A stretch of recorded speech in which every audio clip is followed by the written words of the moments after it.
Greetings. I am Christopher Logan Hilt, and tonight on season 3 finale of Joe Takes, we are going to be looking at a ton of Dreadoks. So if you guys are Dreadnought fans, because we're going to be looking at figures, we're going to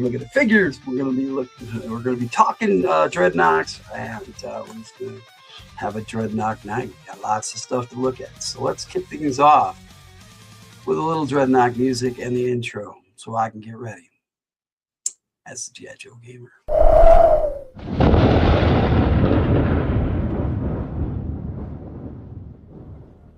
I am not a shining light, a beacon of hope. I am not the hero that you're holding out for. I am not your salvation, a saint upon your altar. I am the opposite of all that, as far from them as you can imagine.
Mature content warning. On Logan's Joe Takes, strategic commentary may include strong language, heated opinions, classified references. Time to call in the Joes. Opposing forces may attempt audio interference. Logan's Joe Takes. Mission begins now. Logan, the G.I. Joe Gamer, reporting for duty. Are we ready for some Dreadnok action? This is my original Chameleon that the original Zartan came with. He's a deluxe figure. Also came with this little box. It has this little plastic thing that was like a tow cable that you could attach to right here. This little peg hole. I have it somewhere, but I still haven't been able to find it. It's in my stuff somewhere. But yeah, you could just take this all apart and put it in here. And you know, they did come out with another little one that came with one of the 25th anniversary figures, which we've taken a look at. I have got so many Zartan figures, it's unreal to look at. Let's see what we can have for some tunes in the background. All right, so of course we got to look at the original Zartan. Now I'm not going to look at any of the accessories because I did that in their individual videos, at least the ones I did look at. I found so many of my Dreadnok figures that it's unreal, so I've got them all assembled together for you to look at. Now this is the one it was on the very second Joe Take, and I had the mishap of breaking his ankle off on a G.I. Joe battle stand. So that, you know, that's not happening again. So I've decided to just pick him up and take a look at him. Now, this is the very first Zartan figure and very first Dreadnok that ever came out. Now, I'm pretty sure they planned on bringing the Dreadnoks out in 1984 like they did with Zartan, but they didn't. They waited until 1985, which is a good thing because they needed more figures that year for Cobra. Now, I want to set him down over here, and we're going to look at the second Zartan figure that came out in the vintage line, and it was with the Ninja Force. And I have to say, I wasn't really impressed at the time. They do have a classified version of this coming out. It's on pre-order right now, and I will likely pick it up because the classified figure looks really good. But this is what we got back in the day here. Yeah, and these knives can slide into these little holes right here. You had two knives, and you know, they were on the front of his leg, like, you know, every time he walked, it would like hinder his movement, and so that it wasn't a good design. But on the classified version, it's on the side, and the knives, you know, you can grab them. It's pretty cool. So they've got it set up. Hello, Bud Files. We got Bud Files in the house. We got Jess Laws in the house. Hello, Jess. And we got Cool Gamer. Hello, Cool Gamer. Rocking with me tonight, it seems like.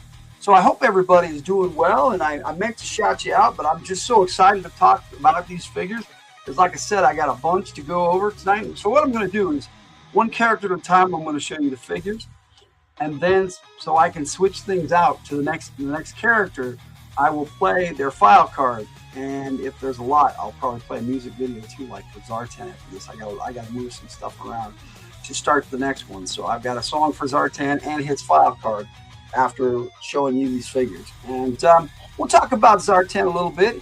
He's the master of disguise. Never was a ninja. I don't know why they were including the Ninja Force, but it was interesting. But yeah, I'm showing him off a little bit extra because they do have a brand new figure coming out. Now, in the early 2000s, I think actually in the year 2000, they came out with this version of Zartan, and it was pretty cool. He had like saw viper legs, and then I can't remember whose chest they gave him or arms, but the head was very similar based off the original mold, as that soft plastic for the cowl, and it wasn't bad. This wasn't a bad figure, and they came in 2 packs at the time. I can't remember who he came with. And then they had the Valor, let's see, I think it was Spy Troops that this one came with. And yeah, this was Spy Troops, the Spy Troops Zartan, and a little too much chest, I guess, you know, but whatever. I guess here you go, ladies, little extra chest on the Zartan figure there. But no, this one wasn't bad. The design on some of those Spy Troops was okay, and he's natural for the Spy Troops line because he's Master of Disguise. So in Valor versus Venom, though, it came out with this one, and it came out a lot more in that time period. There were more figures than any ever before. I think in those 5 years that they were doing Spy Troops and Valor versus Venom, I think they came out with more figures than they did in the entire original line. Not sure about vehicles, but they did come out with a lot of those too. But yeah, this Zartan was kind of a tunnel rat figure that they just repainted to look like Zartan. So I don't know. He didn't come with tunnel rat, so it was weird. Now in the 25th anniversary, they came out with this Zartan on card, which is pretty cool. And I do have a carded example of it, but I'm not going to bother. With all that we're going through, I'm not going to bother showing the carded figures. I did that in the individual episodes. Now, I have a Joe take for every Dreadnought I have, except for Nagahide, which in the classified series, not all the original Dreadnoughts, the vintage ones, because I've got a lot of those to show you too. That there isn't a classified version yet, so I'm going to show you those. And I do have a Thunder Machine, but my Thunder Machine is thrashed, so I wasn't able to get it out of my storage area. And also the air skiff for Zanzibar. I'm not going to be showing that either because it's just a little piece of crap, really. But what was cool about it was it had a spear and a hammer, and I do have those. And I'm not going to show all. Like I said, I'm not going to do the accessories because if and when they bring out a Zanzibar, I will be looking at all that stuff in their individual videos. Now, they came out with another Zartan in a multi-pack. And I think this was very cartoon based. Because in the cartoon, when he'd get angry, his chest plate would glow and it would make a lightsaber noise straight out of Star Wars. Vroom, vroom. Because they had the rights to Ewoks. The same company was making Ewoks that was making G.I. Joe. So they could use those sound effects. And so it was kind of neat. And yeah, his chest plate would glow, it would make a lightsaber noise for whatever reason. And so they made a figure of him with his glowing chest, and you can kind of see through it. It's kind of cool. It was an interesting concept, and I'm glad they did one, but they made a lot of Zartan figures. Now, I've got another one from the 25th anniversary line that is really cool that I'm going to show. It's my favorite one. It came with this big Cobra 7-pack, if I remember right. Or 5-pack? Was it 5-pack? Because they did a Dreadnought 7-pack, and I got that too. So we're looking at all those guys. But for Rise of Cobra, they came out with a couple of Zartan figures. And, this is cool, but he didn't have his look in the movie. And then he became the president, so, he never really had the cowl and the black mask that he wears. But he did. This came with another 5-pack special of Attack on the Pit. And there was like 4 other Joes in that pack. And so it's an interesting version of Zartan based off of Arnold Vosloo, the actor who played him in the movie. Oh, in the 2 movies, actually, Rise of Cobra and Retaliation. If I remember everything right. Now, like I said, I'm going to look at this Zartan last because the last figure for each one of the original line that I'm going to look at. And I got 3 that came out after as well. There's only 2 of the official Dreadnoks that were released that I do not own, and we'll be talking a little bit about them. I have file cards videos to play for you, and then I have one that is special that I created, and we'll be talking about him at the last there before I give my take on Dreadnoks. But I'm going to put each of the last one on a motorcycle because Dreadnoks ride. And the reason why his leg is sticking out because when you stand him up, put a leg down, then it helps to stand up because these figures are possibly a little too big. The 4-inch ones for these, the 3-inch, the 3 3/4 inch ones work really good on these bikes. The 4-inch ones, some of them really good, and other ones a little too heavy. But I love this bike for Zartan. I love these by Maestro. That's right there on the license plate, so if you can see it. I don't know, maybe it's too close. But yeah, that's the company that puts these bikes out. Now, they do make some for in the same the 112 scale or 1/6 scale. I can't remember what the scale is, but the classified series, the 6-inch figure scale. And my kid I borrowed one from them, and so I kind of have one that I've been using for my GI Joe Lady Bloodstrike movie that I've been making, and I still got to do the finale, and I've got it all scripted up, and I'm ready, but I just got to have the time to film. I'm doing so much stuff lately, it's crazy. But yeah, so this is Zartan on a motorcycle. Now, I want to show them all on the motorcycle, because how can you have Dreadnoks if you don't show Dreadnoks riding? Always on the move, rolling down the road, nothing to prove. So cut some clean, never will tear into your spleen. Torch will burn you alive, a trail will not survive. The thunder machine will run you down, pressure will crush you with a frown. Monkey wrench will blow you apart, while sets of rubber bomb you without heart. Dreadnoks!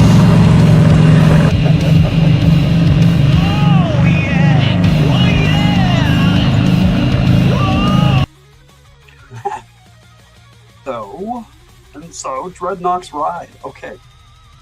They have their motorcycles and they ride. They're a motorcycle gang. So I'm surprised that Hasbro didn't take advantage of the fact that they got these motorcycles that they could put out, and they could have put out their own line specifically for Dreadnoks, and they would have sold, because people love bikes. And so that is all of the from 1982 to 2000, about 16. But these ones came out in 2009. So those are the latest ones I had. They did have a few after that, but I wasn't really collecting. I was really working, and I got some of them, but there was a Pursuit of Cobra line that I got, and I got this Zartan figure for that, but I converted it into a Raptor figure because it really didn't look like Zartan. But anyway, it was okay, but it looked more like a Raptor figure. So now it's time to talk the classified Zartan. Now, I have gone over this figure in his own video, and I only have one out of the 3 classified figures for Zartan that they have. Like I said, they got a 4th one coming out, but they had the original, which I have, and then they had one that was convention exclusive only. That's really expensive if you try to buy it in the aftermarket. And that was the Master of Disguise Zartan that came with all these different masks and a wheel. It was a really cool deluxe set. You could really you turn the wheel on the box, it would change the mask on Zartan. It was pretty cool. And I wish I had that, but I do not. And then they had one for the retro line, which I missed as well. So the retro line wasn't as popular when it first came out as it is now. Now they put like 5 of them out at least every 6 months. So there we go. I got 20 of them sitting on my wall in front of me. So, and none of them are Dreadnoks. They haven't done any of the Dreadnoks yet, but there's Zartan. I love this pic with him and his mask. And then you've got, there's the back of the box, but this is the box he came in, and I got all these accessories in here. And like I said, I went over these in his video, and Joe takes number 2, but here is the classified Zartan, the very first one, and this is still my favorite. I mean, I like the other ones; they look pretty cool. The other thing on the Master of Disguise one, he had a color change thing, like the original Zartan does. If you put Zartan in the sun, he turns color. This one, I don't know if it still works, but it's old plastic. But I'm not going to try it. And then that one, you put it in the freezer and it changed colors. So I don't know, but they tried something different, and it was. It's still a really cool figure, and I want to get it, but it's different colors. But I love the black and the brown, and Zartan just looks so cool like that. Unless you do this, and then it's like, well, okay, that's Zartan. So that is Zartan. He's the leader of the Dreadnoks. Like I said, we'll get more into my opinions of how the Dreadnok organization works. I separate them into what I like to call coveys, like witches. Zorana separated them that way, and they ride in 3-packs. Three, because originally there were 3 Dreadnoks, so I like to do it that way. So like I said, we'll get into it. I got to bring up my file and read it direct or even show it to you. So next up is Zartan. It is Zartan's family. So we've got Xandar. Let's see, who am I going to look at next? I'm going to do them in order. So I'm going to look at Buzzer next.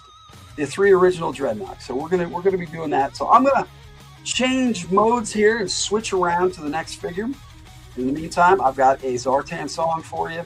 This is gonna take me a bit, and I've got his file card video, and those are short. They're like less than 3 minutes. So here we go. Zartan. Shadows of Zartan by Brenda Wyatt, and then FTH codename Zartan.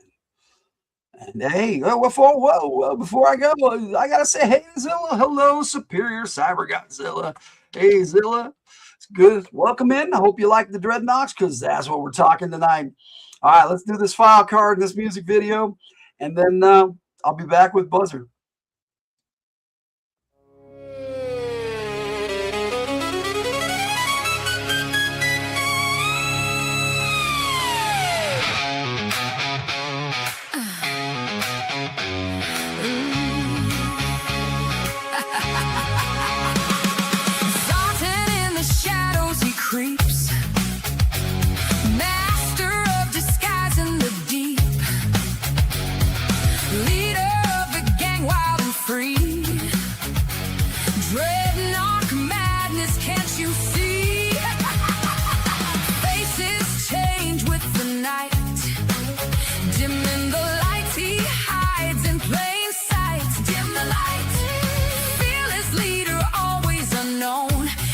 Chaos, he just might cut you to the bone, bone, bone.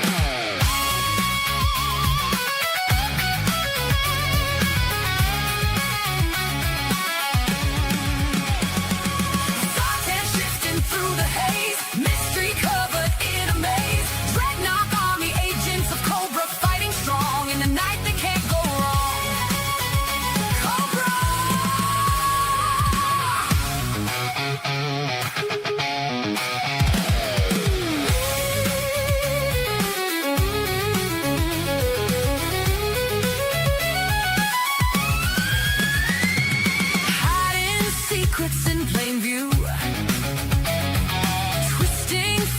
Like a screw.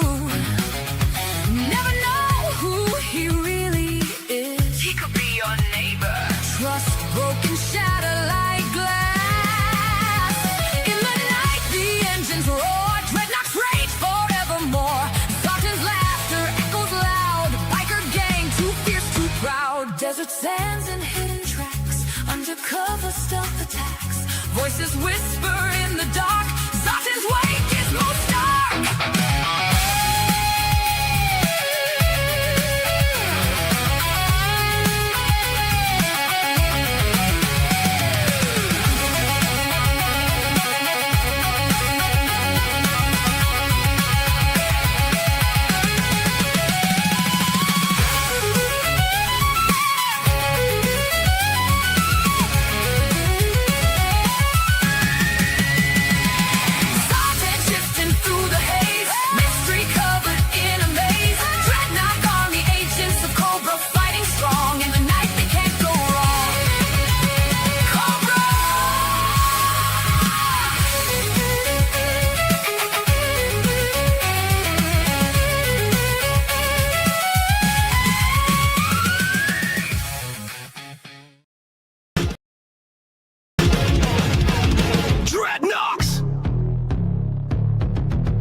Master of disguise, Dreadnok Commander, real name unconfirmed, birthplace, best guess, Nice, France.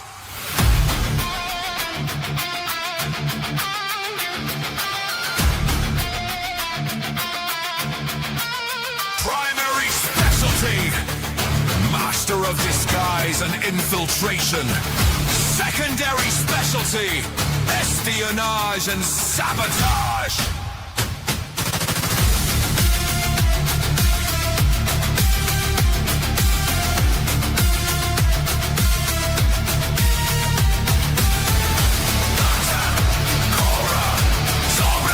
Zartan, codename Zartan. Zartan can alter his skin color at will to blend in with his environment. He is also a master of makeup and disguise, a ventriloquist, a linguist, an acrobatic contortionist, and a practitioner of several mystic martial arts. Very little is known of his background and origins, but most security agencies agree that he must have had European military academy training. Captured Cobra documents revealed reports listing him to be as lethal as a two-headed rattler disguised as a Gaza snake.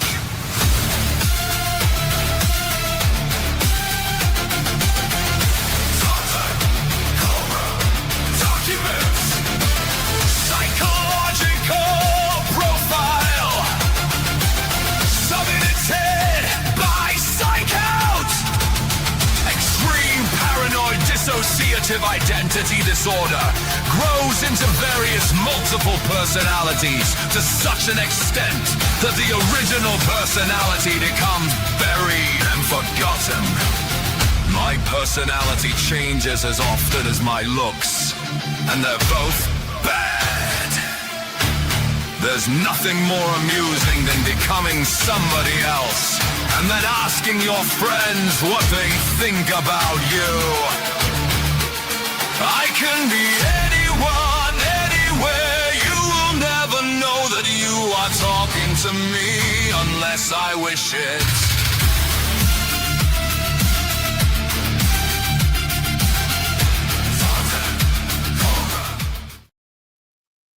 I welcome in Danny, and I hope you enjoy things. I'm talking Dreadnoks like crazy tonight. I like to give my Joe takes just like from the hip, from the hilt, just on the fly and just chat about the characters and the figures. And tonight we're, like I said, I'm doing the sub team of Dreadnoks. I normally just focus on one or two characters, but tonight the entire sub team. This is my season 3 finale. Joe takes will be back in late June. I'm going to be taking a little bit of a break because I've got a big summer lineup that I'm going to be doing Joe takes every week all summer long. So welcome in. If you're watching on the GI Joe Gamer channel, this program is broadcast simulcast on both Logan the GI Joe Gamer and From the Hilt. Both of those are my channels. From the Hilt is kind of a group. There's my wife, the Tiger. We got Big Pendragon, Red Power Ranger Fan 27. Jess Laws hangs out with us a lot. A lot of our other friends. We have a group of folks that we like to call the Fridays FTH players that hang out with us. But if you're on the GI Joe Gamer channel and you want to join the main chat, hop over. I got a link in the chat at the top. It's pinned, and you just pop over to the other channel. Give me a like and come on over to the main chat, and we're talking Dreadnoks. All right. Next up, that was Zartan. Now, Zartan's the leader. He's like the Dreadnok. He's like, to me, he's my favorite Dreadnok. I do have a favorite Dreadnok, but Zartan is one of my favorite Cobra characters, hands down. He's in my top 3. My favorite is Cobra Commander, and then I go back and forth between Zartan and the Baroness. They're my 3 favorite Cobras. And tonight it's definitely Zartan because we're talking Dreadnoks. All right, we're gonna kick it off here with the regular Dreadnoks with Buzzer alphabetically. We're gonna do them, but year by year when they came out, got them all lined up. We got Buzzer. This is the vintage Buzzer, and like I said, I'm gonna do I did accessories in his own video. You remember G.I. Joe toys when you were a little kid? Oh, yeah, I still have all mine, dude. I love them. I get the new ones, too, the classified ones, and we're going to be looking at a lot of those, too. So, yeah, I am the G.I. Joe Gamer, and that's what I do, at least over here on the G.I. Joe Gamer channel. But on From the Hill, we do a lot. We do music. We do music on the G.I. Joe Gamer channel, too, but mostly that kind of stuff. But this figure is really old. It's from 1985, and I didn't actually buy this one in the store. I traded for it. I used to do some trades as a kid to get the other figures, and that's my vintage Buzzer. Now they didn't make a lot of Buzzer figures. I forgot. I was saying there's only 4 Zartans, but there's actually 5 because they had one come out with that other convention pack where they're dressed up in the Cold Slither outfits from the cartoon. So that was pretty cool. And I don't have that one, but we will be taking a look at. I wish I had that set. That set's sweet, and they still have it available on Hasbro Pulse. And if I can get my hands on it, I probably will. So let's get some Dreadnought jams here in the background. All right, so I do have one 25th anniversary buzzer that came carded. I do still have it on card, but like I said, I've got so much going on with the figures tonight. I'm not gonna bust out the carded figures tonight like I normally do for each individual character. I am pretty sure that I did on his individual video. But if I didn't, I may do just a carded figures video of all my carded figures. That would be kind of cool. Joe take on carded figures. Ooh, it's an idea for next season. But yep, there's my buzzer. He came with this really cool chainsaw. Yeah, but like I said, check out Buzzer's video. Check them all out. I got lots of Dreadnought videos. The only one I don't have of the Dreadnoughts classified figures that I'm showing tonight is Nagahide, which I have him in the rotation already, coming up in season 4. So there we go. Now I would have his glasses on him, but they are notoriously do not stay on the head, so I do not want to lose them. So they are in his foot locker in his classified box, which I will be showing next. And I normally show the box first, but we're just doing them however we feel tonight. But I thought this was a pretty good, version of Buzzer. Now his glasses are cool if they'd stay on his head. And in order to film it, I actually in the movie I'm making, I actually had Clutch pop him in the face and break his shades so that through the rest of the movie he's not wearing shades. So it was pretty cool. Now here's the box, and he came with some cool stuff. The new chainsaw is pretty cool. This is his number. He's number 105. Zartan was, where's my box? Zartan was number 23 in the series. I should have showed you. I'm sorry. Now he's number 105, so they're almost to 200. You're cool. Can't get warm for some reason. You're cold. I'm sorry, Jess. You know what? We are warm here. It got up to 79 degrees here. It haven't been that high.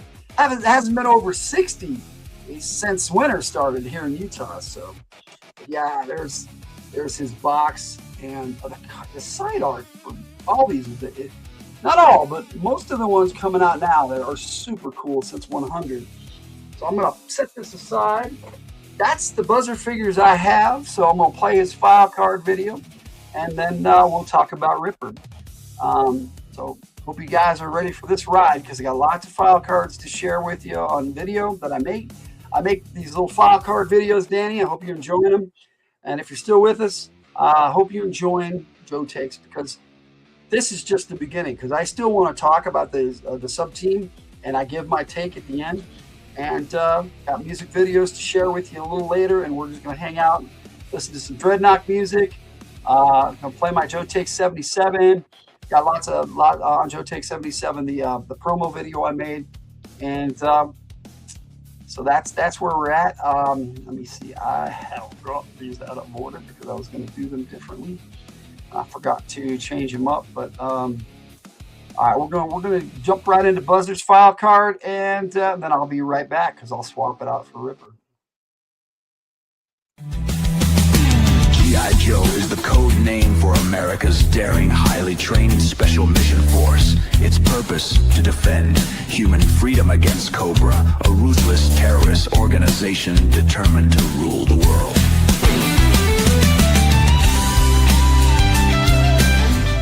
Code name Buzzer. Dreadnought Chainsaw Specialist. Dick Blinken or Richard Blinken Smythe. Birthplace Cambridge, England. Specialty and MO or modus operandi. Demolitions secondary specialty. Civil disturbances!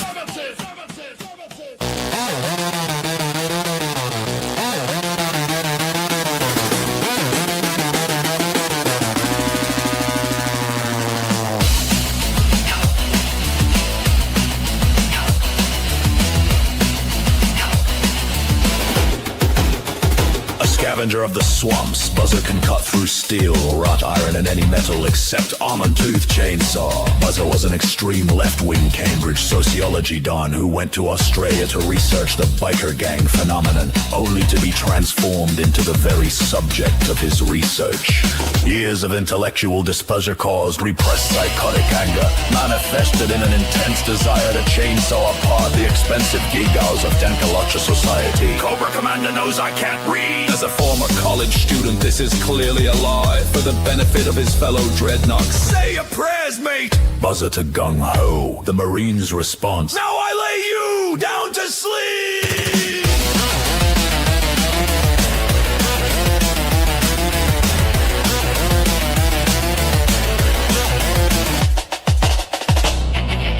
Now get down there and see if we got any prisoners.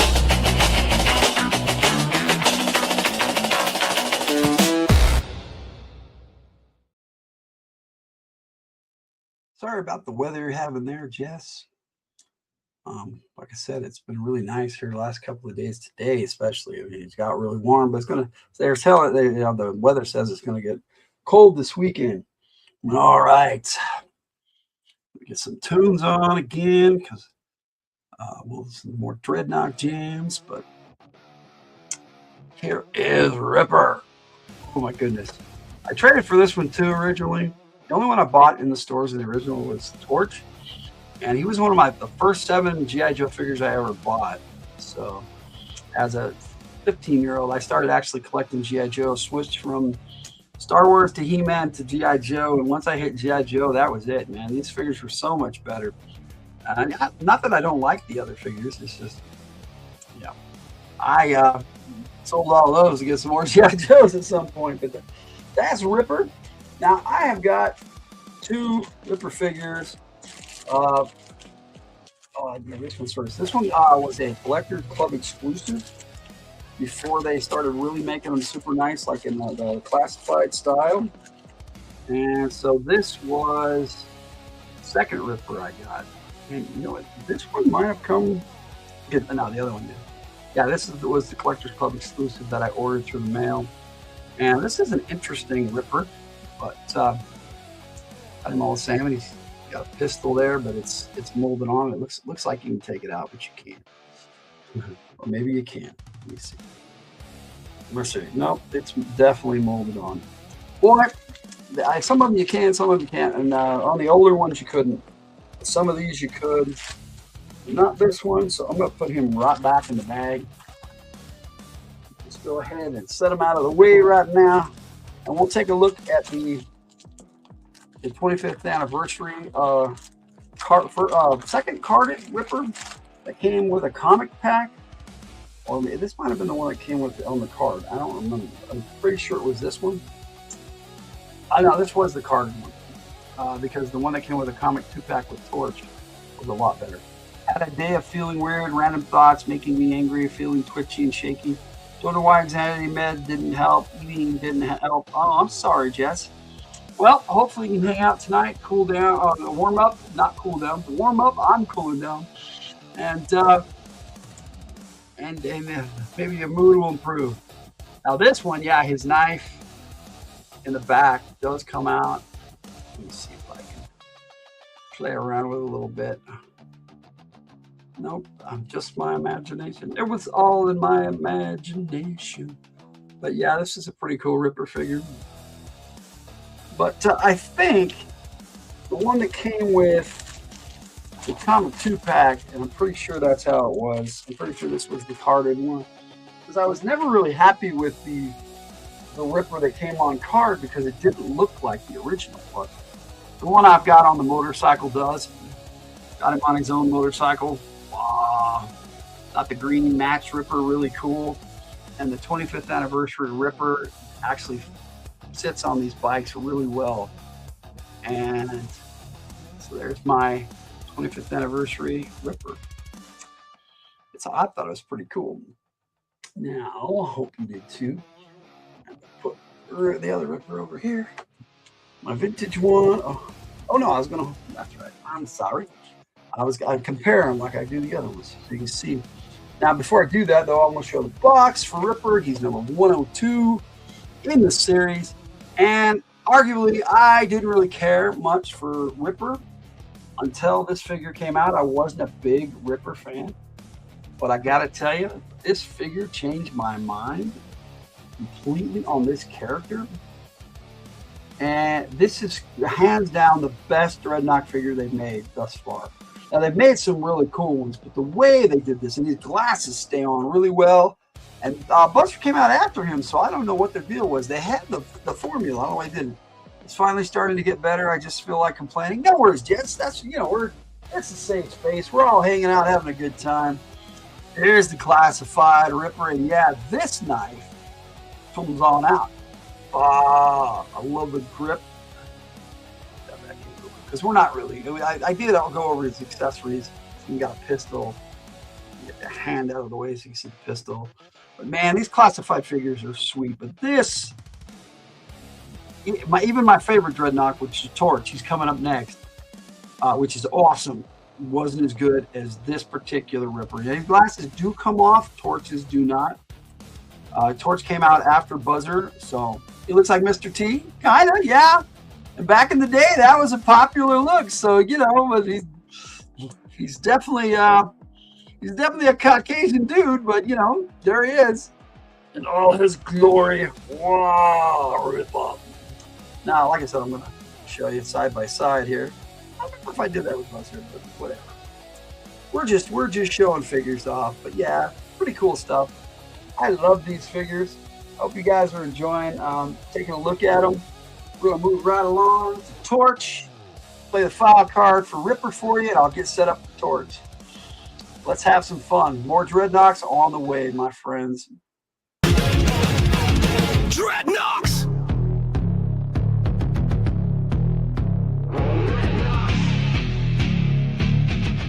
Code name Ripper, Dreadnought Cutter, file name Harry Nod, birthplace Grim Cape, Tasmania, primary specialty demolitions, secondary specialty civil disturbances, specialty and MO or modus operandi. Edged weapons and cutting tools is known throughout the swamps for using his blade like a cross between a fireman's axe and a can opener to unlock gates and crack safes.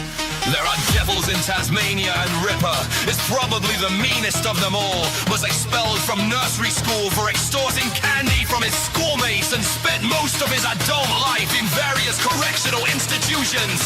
He is a professional criminal motivated by greed and a malignant dislike for the niceties of civilization, except for motorcycles. It ain't true that I hate everything. That's a load of rubbish. I like grape soda and chocolate covered donuts. Don't I? Come to Papa, baby!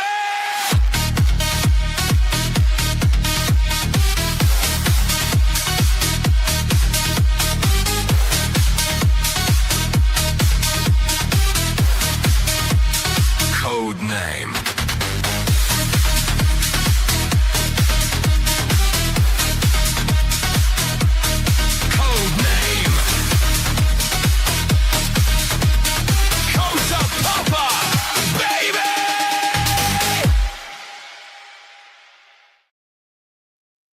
All right.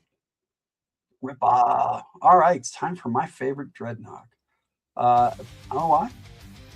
Probably because it was the first one I bought. I have a lot of people have a tendency to do that. One of the first figures they buy and ends up being their favorite. I know a lot of people are Flash is their favorite, and they haven't done a classified version of him yet. You know, I hear a lot of people talking about Flash and wanting Flash in the classified, and you know, it's my opinion they should do a 2-pack. Flash and Grand Slam. They're the last two 1983 figures for G.I. Joe and Cobra that hasn't come out yet. But here's Torch. They gave him 2 guns, man, and I'm looking at the classified figure because I'm rolling and I don't care, and I forgot to grab the box. Put it over here. We're just rolling. But here is the vintage. Look at that. This figure is badass too, but that Ripper figure is just incredible. They knocked it out of the park and gave me a better respect for the Ripper character. So I could even do the voice for him during my movie. But anyway, yep.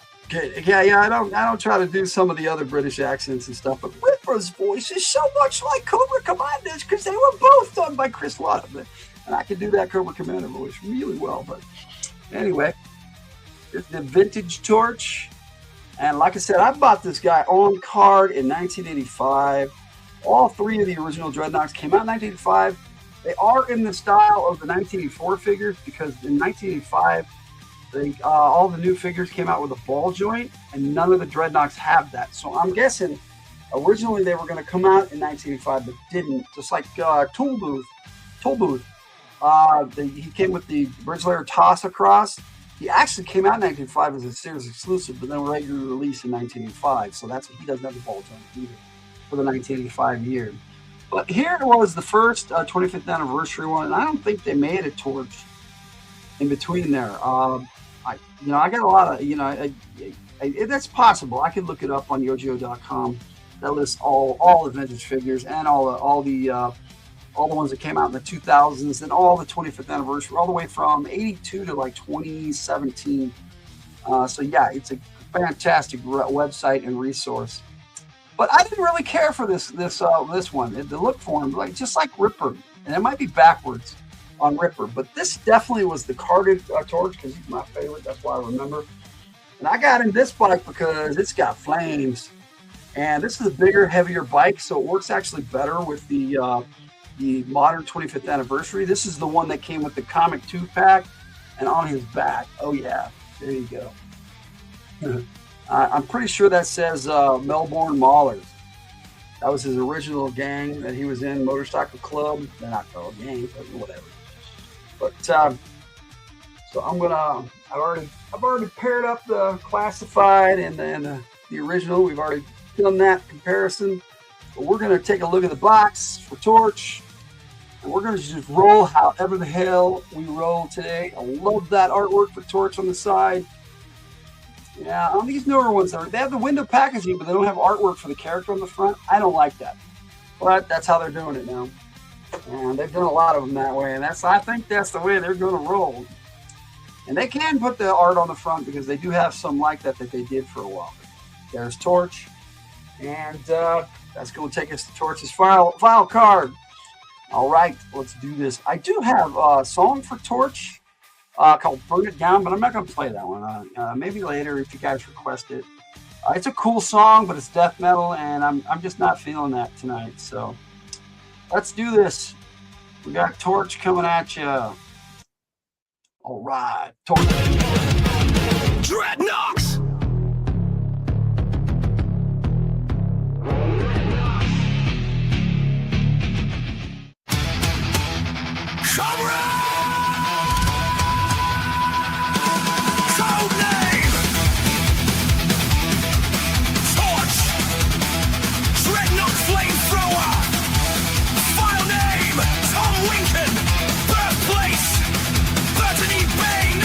Wales, Australia, bribery specialty, flamethrower, secondary specialty, infantry, specialty and modus operandi.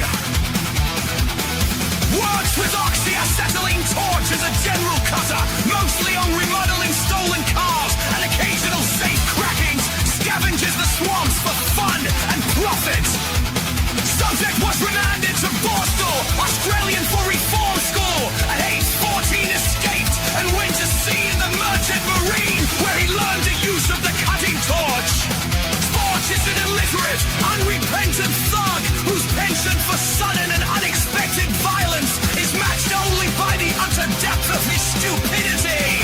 Destroy the foundation, and the rest comes tumbling down. In their eyes when I bonks them.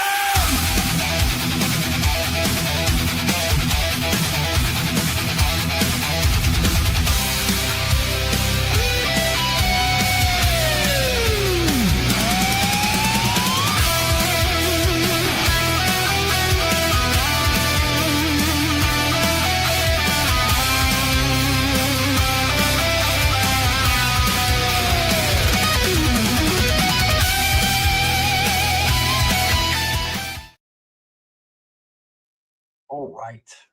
Torch. Like I said, my favorite Dreadnought, that was Torch, Ripper, and Buzzer were the three Dreadnoks that came out in 1985, Zartan in 84. In 86, they came out with 4 more Dreadnoks. Quite a bump from three to three Dreadnoks, and then Zartan 4.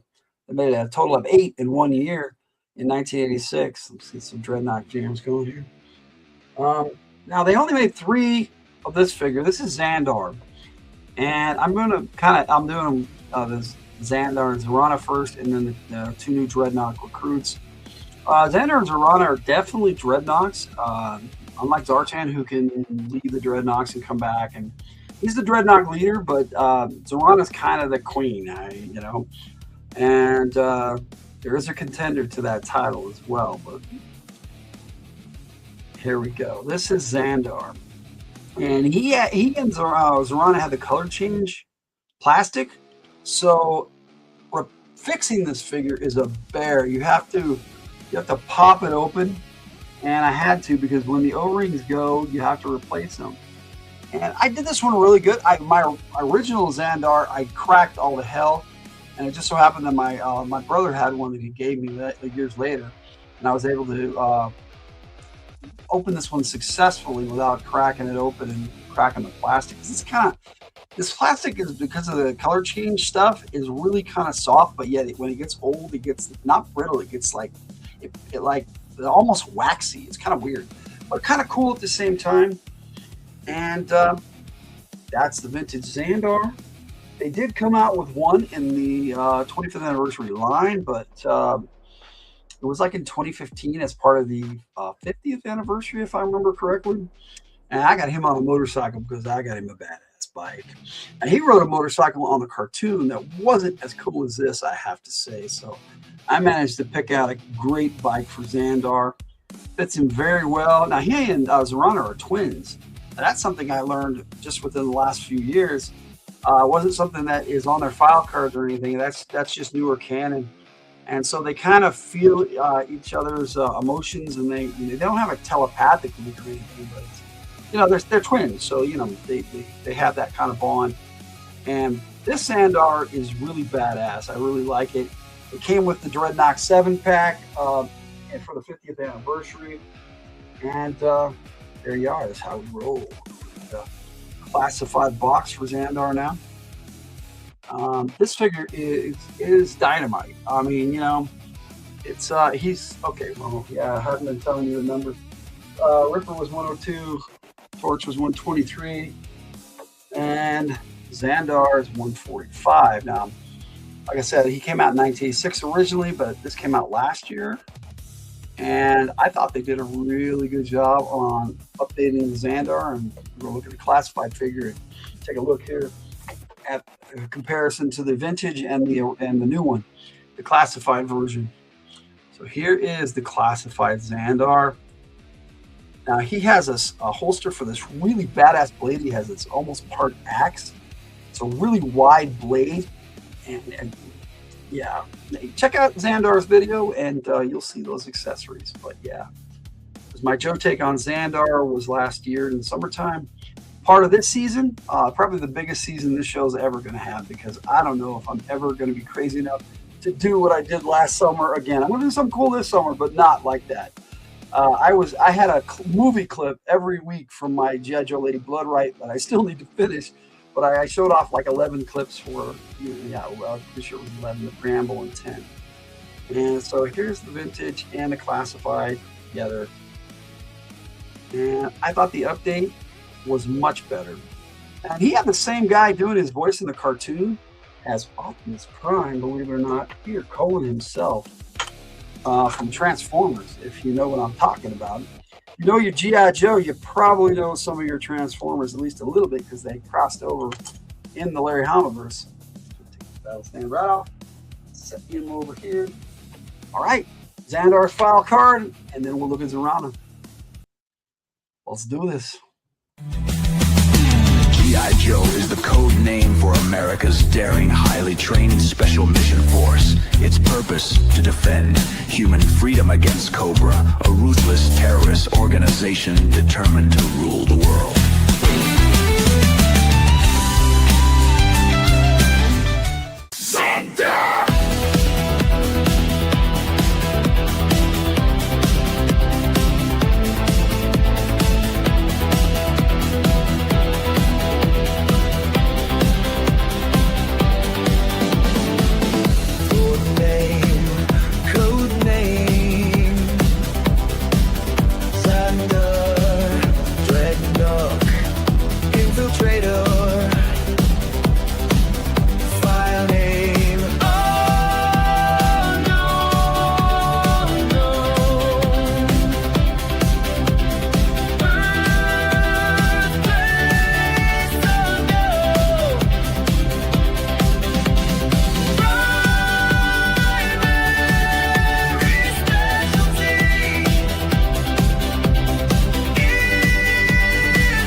remember what his voice sounds like. His anonymity was no accident. He worked at it all through his 40 years, and after he grew up, he got even better at it. All right, Xandar. Hope you guys liked the Xandar. We're getting to Zarana now, who's arguably one of the coolest Dreadnoks ever, and not the only female. There are actually 3 female Dreadnoks, one of which I do not own. We'll talk a little bit about her later.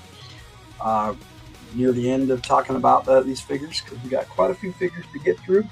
Now, Zarana, I actually had like 2 different versions of her come out. I only have the one. And it's the same figure, just different paint, face sculpt. And one had earrings and one didn't. And I have the one that doesn't have earrings for whatever reason. I don't know why. Maybe they just didn't paint it. I don't know. But it's just a variant of the same figure from 1986. Now, she came with like this weird gun with like a spinning blade on it and then a backpack. But in the classified, they took her backpack that looked really cool. That was just one solid piece and made the top part of a blade that charges up and heats up. It's really cool. I like to check her video out for that. Let's look at the classified box here. Yeah, just the regular stuff on the back for her. She's number 48 in the series. Xandar was, if I did 146, I'm pretty sure I told you Xandar. So, and then this is the front. I prefer the character on the front and the window packaging. It's pretty cool. What sucks is that when they didn't have the window packaging, they just had the boxes like Torch, Buzzer, and Ripper. I mean, they have these cool foot lockers that could hold other accessories, which was really cool. This sometimes, if they don't snap in properly, they just fall down in the box and don't stay very well. Hers happened, it would snap in pretty good. So that is Zarana, and here is her classified figure.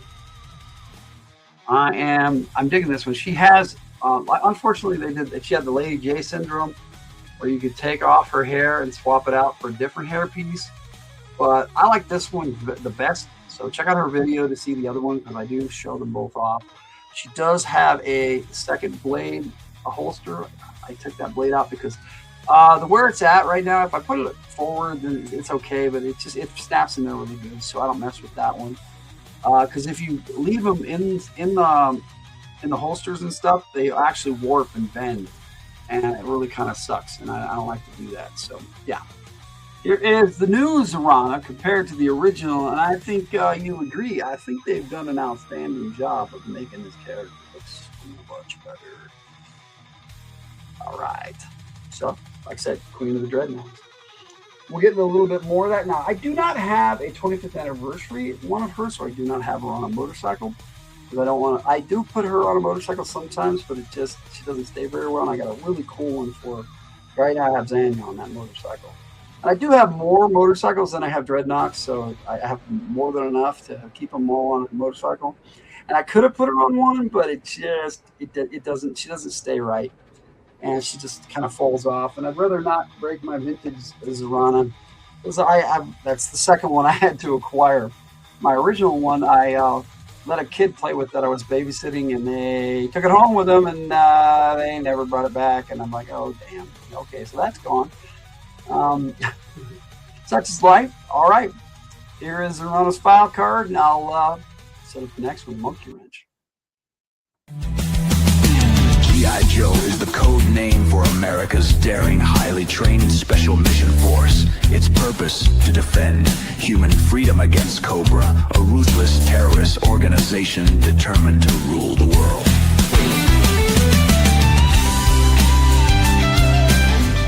Cobra, code name Zarana, Dreadnok leader, file name unknown, birthplace unknown, primary specialty intelligence, secondary specialty sabotage.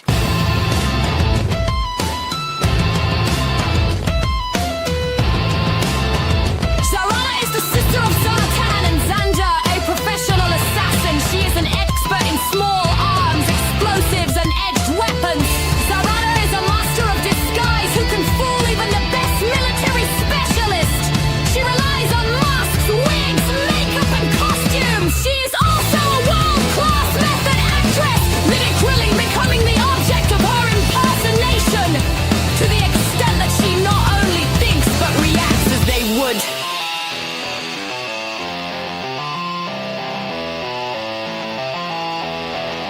She has short, naturally auburn hair, which has been dyed pink, or sometimes red, and is usually depicted with a tattered hot pink t-shirt and blue pants. Her pink shirt resembles the torn scarf worn by her twin brother Xander. She is the older of the twins and often the unequivocal leader of the two. She and Xander speak between themselves in shared poetical language, echoing each other's words and ideas.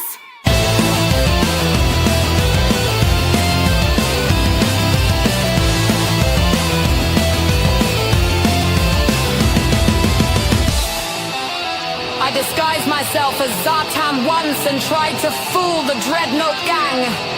They said I didn't smell right.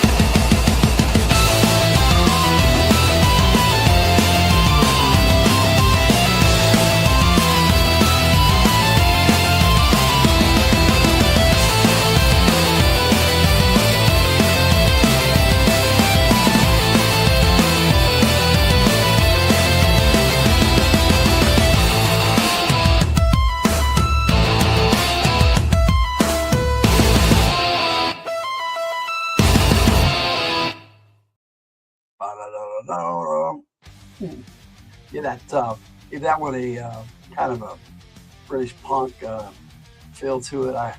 I like to make these file cards. They come out pretty good sometimes, and that one was decent. All right, so we got Monkey Wrench now. Here is the vintage 1986 Monkey Wrench. Cool figure. Fits right in with the rest of the Dreadnoks. Not so much his co-conspirator that came out that year. Thrasher kind of doesn't look like it fits in the Dreadnoks. He's more Mad Max, and they're more biker gang, which is cool because the idea was kind of Mad Max. All right, no battle. We'll go no battle. He doesn't need to stand up anymore anyway. So there he is. That is the 1986 Monkey Wrench. Now in 2006, I'm pretty sure, as part of the Collectors Club, it came out with this version of Monkey Wrench, which I thought was really cool at the time. And I didn't acquire this till like last year or the year before. It does have this really badass Dreadnought symbol on the back. And yeah, he's got a hole there in his trench coat. I thought this the trench coat idea was pretty cool.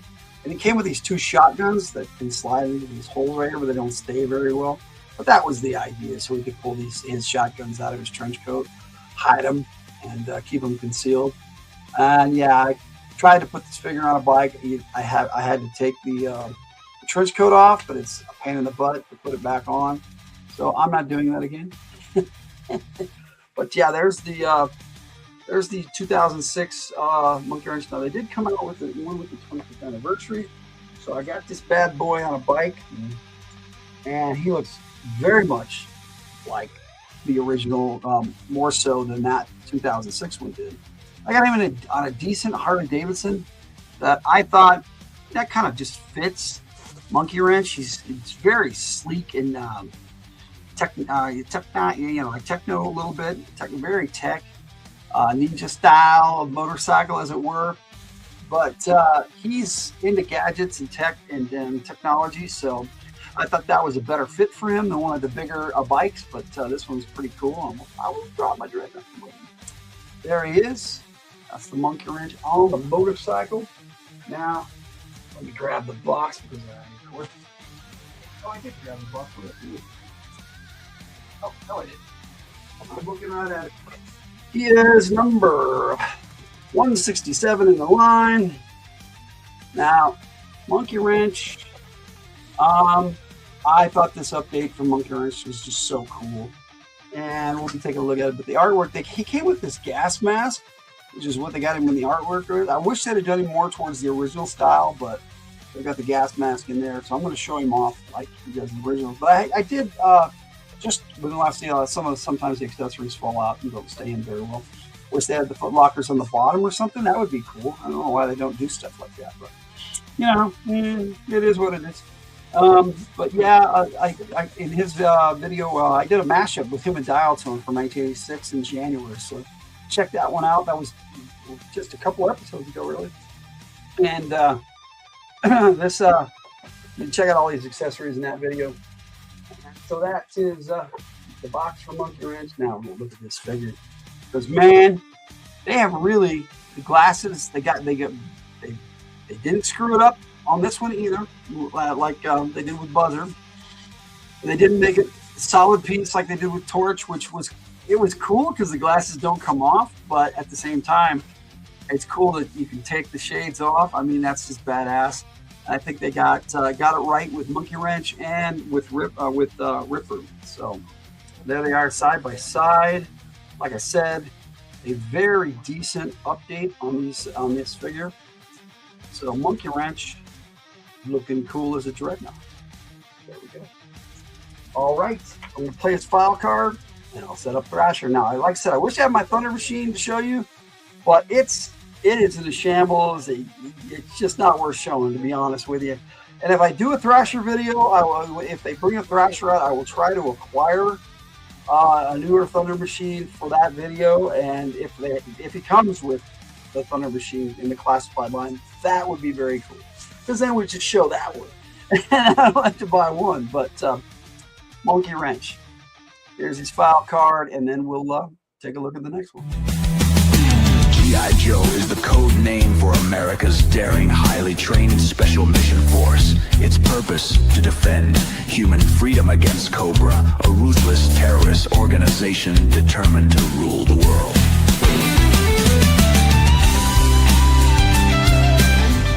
Code name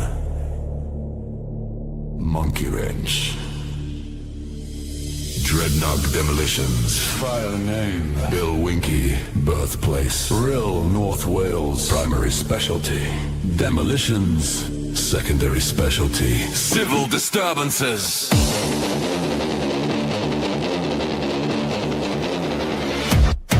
Monkey Wrench was born on Guy Fawkes Day, which in Britain commemorates the foiling of the gunpowder plot. As a youth, he built explosive devices for terrorists and had made himself a pariah in his hometown by age 16. He drifted to London's East End to take part in a new wave movement, developing rudeness and crude anti-social behavior. His wandering eventually brought him to Australia, where he joined the Dreadnoks. He is first seen allying with Zanzibar to steal already stolen gasoline from the Dreadnought station. Despite initial beatings, the two join with the other Dreadnoks in defending Cobra Island from a missile pointed at it. Despite a running battle with Hawk and several unofficial Joes, the weapon is safely neutralized. Later, Thrasher, Monkey Wrench, and Serrana are part of a team overseeing a Cobra terror drone base in the country of Sierra Gordo. When the country erupts in civil war, the three take Thrasher's Thunder Machine to a local airstrip where they take several civilians hostage. This gets them transport from Wild Bill, Crazy Legs, and Maverick of the G.I. Joe team. Eventually, the Dreadnoks, Joes, and the civilians willingly work together in an ultimately successful attempt to escape to safety. Monkey Wrench also is seen teaming up with a Televiper as part of a large effort to capture Clutch and rock and roll. The two Joes had learned Broker Beach, a New Jersey town, was being run by Cobra and the Dreadnoks. Me hobbies are heavy metal and explosions. Loud explosions.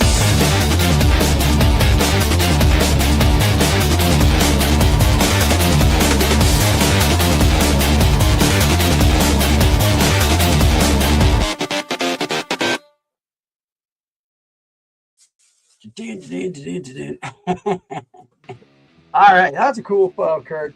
Now I have 3 Thrasher figures technically, because I ended up with a second vintage one, but I only had parts for the vintage one, his torso and his arms, and so I ended up giving him a different lower half, a mainframe crotch and dusty legs. But there's my Frankenstein Thrasher. This is my desert Thrasher is what I like to call him. Interesting that it was mainframe and dusty, because they went on that really cool mission together in the comics. You know what I'm talking? If you know, you know. If not, never mind. Because I was going to talk comics too, but we just got too many figures to look at tonight. And I've been talking the comics in the Dreadnought, the individual episodes. So that's my Frankenstein Thrasher. But here's my vintage Thrasher. And he came with like this stick with a lacrosse. It was almost like a lacrosse stick with a ball in it. So it was kind of cool. I call it a mace myself. But this was actually a really cool figure that came with the Thunder Machine. And like I said, I have my Thunder Machine, but it's thrashed and it's in my storage area. I wasn't able to get it out, and I'm so glad my Doom Cycle I had already had out for Storm Rider for later. But there's the vintage Thrasher. Now, they do not have a classified version of Thrasher yet, so I'm showing off all my Dreadnoks anyway tonight, even the ones that don't have classified. But they did have a modern 25th anniversary style of Thrasher that came with the Dreadnok 7-pack. So I got him on a motorcycle, and yeah, he should be on the Thunder Machine, but they did not come out with another Thunder Machine for the 25th anniversary, or this came out like for the 50th anniversary in like 2015. So there he is. A really cool update, and they called him Thunder and not Thrasher. I don't know why. I guess they lost the rights to the code name of Thrasher. Really? It was weird, but there's the vintage, and so I don't have the vintage. I don't have a classified for you to look at a Thrasher, but I do have his file card, and so we're going to listen to that right now and check that out, and then we're going to head on to 1987. That was 1986 for Dreadnoks, Zorana, Xandar, Monkey Wrench, and Thrasher. So we got more to go. So let's keep it going. G.I. Joe is the code name for America's daring, highly trained special mission force. Its purpose to defend human freedom against Cobra, a ruthless terrorist organization determined to rule the world.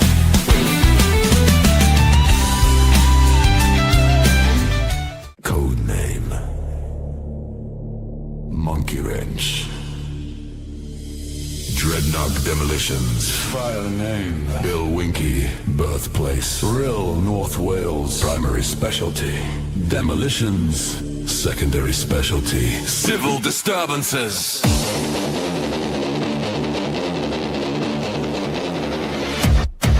Monkey Wrench was born on Guy Fawkes Day, which in Britain commemorates the foiling of the gunpowder plot.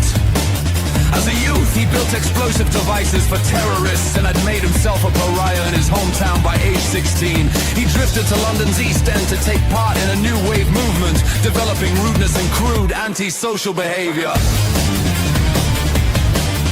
His one... Seems to me like I played that one already. I was meant to play Thrasher. I'm sorry. Here we go. Dreadnoks!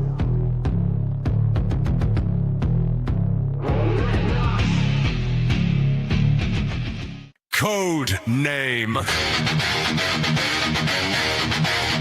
Thrasher. Dreadnok driver. File name Bruno Lacrosse. Birthplace Brussels, Belgium. Primary specialty demolitions. Secondary specialty civil disturbance. Thrasher was spoiled as a child by his middle-class parents, who never disciplined him in fear that this would stifle energies he might need later in life. They never denied him anything he asked for, no matter how many times those things wound up causing some type of destruction or major disaster.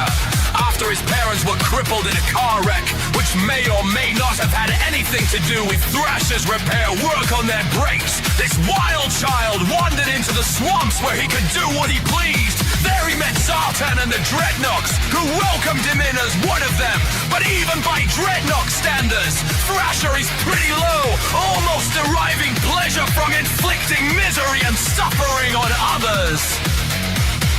Thrasher cobbled together what he calls his Thunder Machine from parts of various car, a jet engine, and his dual synchronized penetrator Gatling cannons. Makes you wonder what we need Zartan and his baby brother and sister for.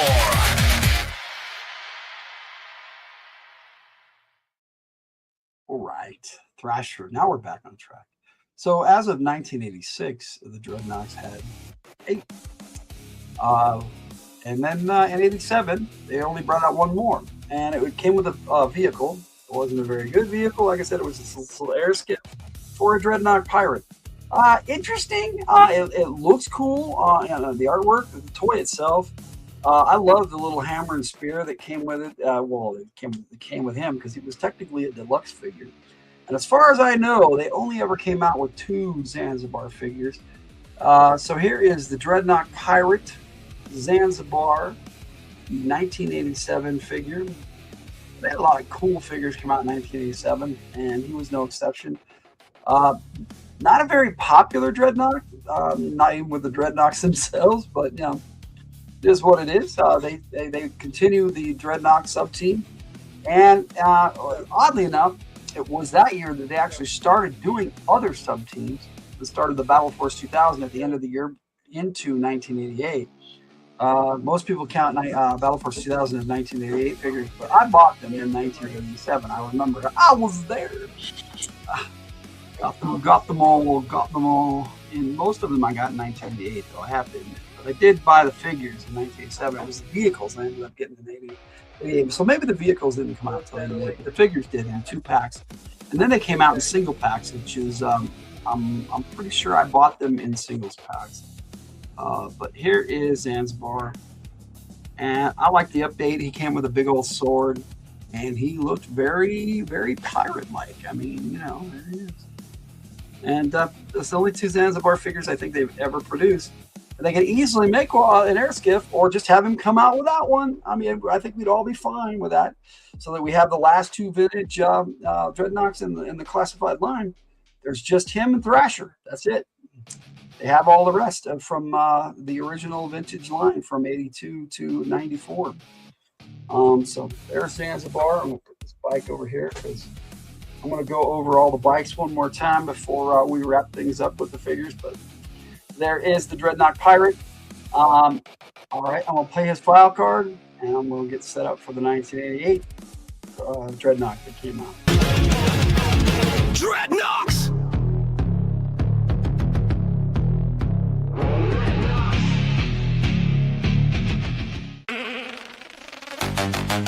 Codename Zanzibar Dreadnought Pirate. File name Morgan Teach. Birthplace Cayman Islands. Primary specialty nautical pilot. Secondary specialty thief.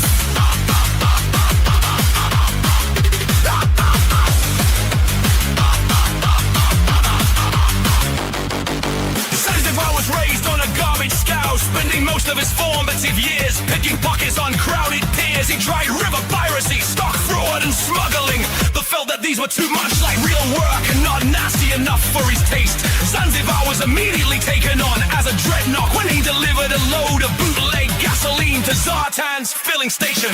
However, due to his selfishness, penchant for stealing, and poor personal hygiene, his disposition is so nasty that even the other dreadnoughts don't like him. Zanzibar overplays the role of a pirate, raiding waterways aboard his air skiff, and even speaking with an excess of bluster. Zartan keeps him on retainer, mostly to keep an eye on him. Many of the dreadnoughts also suspect that his eye patch is simply for show. I sold Zartan this air gas, and now I'm stealing it back.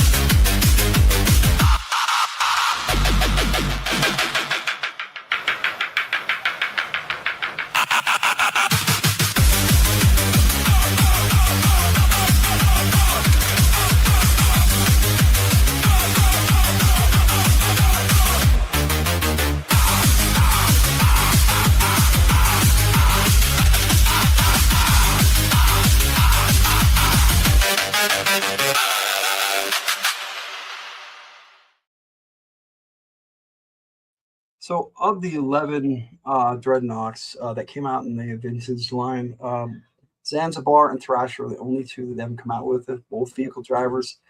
They were their only vehicle drivers other than Zartan, who came with his, he was a deluxe figure that came with his Chameleon, which I showed you. That was a lot of fun. I love that little thing, but I keep it really safe.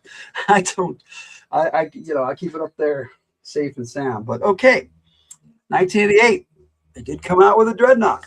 Then they only had one more Dreadnought after that in the vintage line in '89. And we'll talk about Road Pig here a little bit. They did come out with a Road Pig in the '90s, but it was the same figure of the 1988, just repainted with orange hair and looked ridiculous. And that's the one that was in the Deke cartoon. And other than that, he was never in the cartoon, but he was in the comics, and he was a really cool character. It's kind of got a split personality. Both personalities, however, are in love with Zorana. And so he would do anything for him in the comics, including bust into a police station and break her out. And he just mowed through the small town police station like it wasn't even there. He rode through, kicked the crap out of everybody, including law and order who were in there. And the cops were like, "Hey, aren't you going to help me?" He goes, "I'm under arrest." No, Law was pretty funny, but his Law got arrested, and it took him a while to get. Law showed up to get it. So two other Joes out of jail. He wasn't arrested, but yeah, he was like, "You want me to help you with that?" So yes, this is Road Pig. Supposed to be the ugliest Dreadnought. Also the biggest. This Dreadnought is just one tough breezer. And I feature him heavily in my Lady Bloodright movie and the clips that I've already shown for that in this season over the summer. Badass. Check him out for the Road Pig, not for the Road Pig video, but for Grunt's video, he was in that a lot. And I do have a Road Pig video. I started the season off with, I think I ended season 2 with Road Pig and Dogs. So yeah.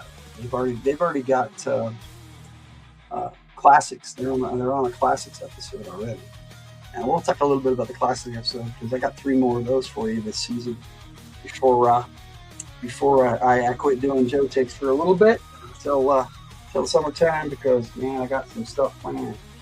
So all right, so here is the 25th anniversary Road Pig. Other than that one in 1991 or 2 that they came out with for the Sonic Fighters, which was really crap. This was the only other vintage Road Pig that I'm aware of that they came out with. And he came in that Dreadnought 7-pack. And I just had to have that thing. I managed to get the money at the time, and it was available. And I'm like, yes, I want that. And I bought it. And I did not regret that one. It was really expensive, like $250. But for me, I don't have that kind of money to spend on G.I. Joes very often. But it was like for my birthday. And I was like, yes. And so I got birthday money, and I got me some Dreadnoughts. So this is a badass looking Road Pig. It kind of reminds me of Billy Idol. I call him the Billy Idol Road Pig, but you see why. Now, the classified Road Pig is another story altogether. I'll show you the box. And I'm really running out of room here for boxes and figures, but not just enough on my table here. But this is the classified box. He is number 135 in the series, and we're about to see why he's considered a deluxe figure because this version of Road Pig comes with a Rottweiler, a massive, I don't even know if that's what it is, Rottweiler, because it's not the right color, but it's a badass. It's a mutt. It's probably what it is, but it's badass. This is a badass dog. And all these accessories. He came with 2 hammers, his classic sledge that the original one came with. That's a cinder block on a stick.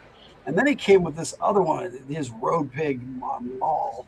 And yes, badass. The dog came with 2 heads, came with a badass shield, a muzzle like Mutt does for some reason. And he came with this Road Pig mask. It's actually a swappable head. And then he came with this other head. That's a different expression for him. So cool. And I did a Road Pig video, so check out my Road Pig video. Badass artwork on the side, again, with his Road Pig mask. And we're going to set this one aside because we've got just the one more box and one more classified figure to look at. But after this one, we're going to look at Road Pig. And then get him back over here so I can compare these up after you take a look. But it's supposed to say Dreadnoks on his belly. You can see it more clearly on the box. I showed that up already. I put a skull on his shoulder pad, which I thought was a really cool addition and very much a massive improvement to the original Road Pig. And the big Stomporama boots. And I got a song for him called Stomporama 2. Not Stomporama 2, Stomporama also. That was what he said in the comics all the time. So I wrote a song called Stomporama for him. Check that out. It's on both channels, G.I. Joe Gamer and From the Hilt. But I do have some music I'll play for you a little later. I've got some of them lined up. And if you request Stomporama, I'll play it. But it's like a death metal song again. So yeah, I thought that fit him. He's got his hand crossbow, which the original one came with one that snaps on there. It's one of his accessories, but I showed it off in his video. But on this one, he had on the vintage, he had the bolts molded on and painted on like this. This is actually strapped on there, and it looks pretty badass. Thought it was definitely a badass upset. And those knee pads, I mean, one of them has that freaking nasty skull-looking face on it, and just it's like it looks like his mask actually. The other mask, the Road Pig mask, a little bit on his knee, and or tusk, or warthog tusk, and we'll look some warthog here in a little bit. But yes, here we go. Here is Raucus. This is his dog, Raucus. Like I said, I did take a much better look at these figures in Road Pig's video, so please check that out if you want more details on Road Pig and the individual characters, all the videos. The only one I do not have a video for is the next one I'm going to be looking at in Naugahyde, but make sure I'm not playing the wrong video this time.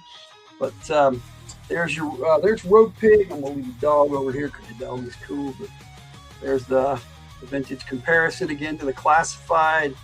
Thought they did a great job on this particular figure. Another outstanding job. I still think Ripper was cooler in comparison, but this one was made quite a bit after. And man, did they nail it with this figure. And I played with this thing. I played the shit out of it in my movie. So I can't wait to get that finished so I can put it together and actually put a trailer out and have that movie out. So that would be fun, because I do have Dungeons and Disinformation out from the year before. And it took me a long time to make that one too, but it turned out pretty cool. So check out Dungeons and Disinformation too. Dreadoks aren't in that one much, but one more classified figure, and then I've got some more vintage figures to look at. I call them all vintage now if they're more than 20 years old. And all the ones I have are more than 20 years old. The last one I have came out in 2011. So it's not 20 years old quite yet, but it's from the Pursuit of Cobra line, which was one of my favorites from the 25th anniversary. Modern line is what I like to call it. All right, we're going to be looking at Naugahyde next. So you would be the last Dreadnought on the vintage line. Here is Road Pig's file card, and I'll get Naugahyde set up. G.I. Joe is the code name for America's daring, highly trained special mission force. Its purpose, to defend human freedom against Cobra, a ruthless terrorist organization determined to rule the world.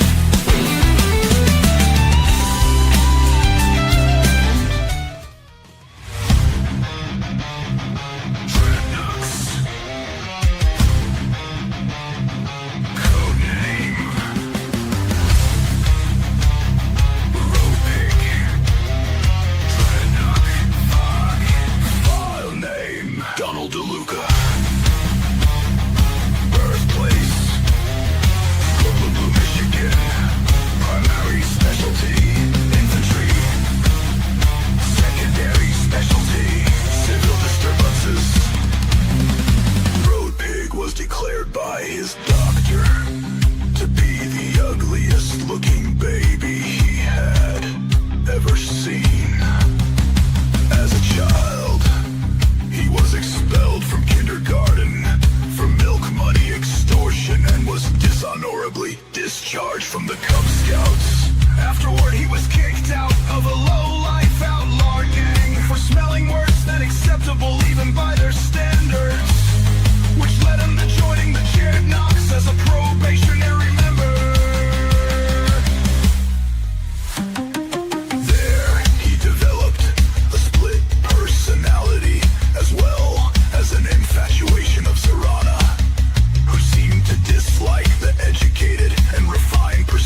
charges of speeding, reckless endangerment, littering, assault, grand theft auto, boucherie, felony spitting, petty bribery, and passing stop school buses at high speeds. Stomper-Ra.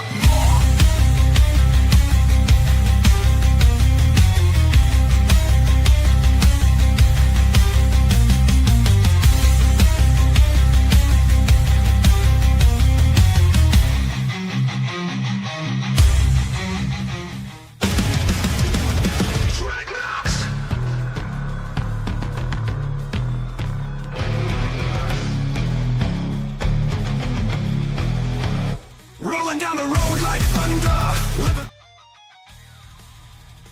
As cool as that is, we'll listen to that song later, Dreadoks, because it's a great song, and a lot of people love it and like me to play it. Here is the 1989 Naugahyde, the last of the new characters. Now, I actually think I have the hat on. No, I have the hat on correctly. This looks weird. Compared to the new one, I've been looking at the newer ones a lot lately because they look pretty cool. Because I've got 3 for him as well. I think that's all they ever got brought out for Naugahyde. Got one in the vintage, one in the Dreadoks 7-pack. Him and Road Pig and Thrasher, all 3 came in that. Xandar. Let me see who else came in that 7-pack. Zanzibar.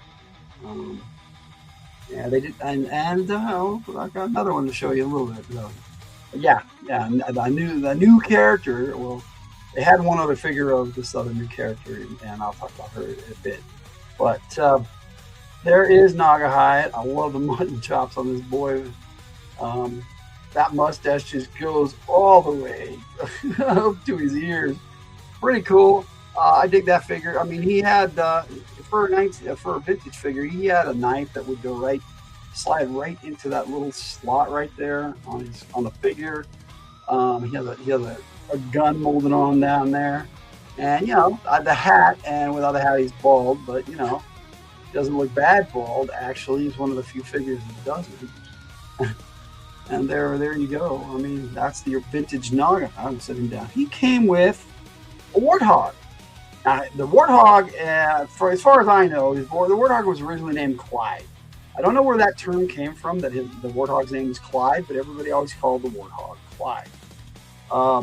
I don't care. I liked it. It was kind of cool, Clyde. He was just a badass little warthog. And Naugahyde came with him, which was neat to have another figure that came with a warthog. Now, the one that came out in the 7-pack did not come with a warthog. I happen to have 2. See if I can grab it real quick. I don't think I have it over here. I think it's in my box. The box, yeah. But I do have 2 of these. So it's really cool.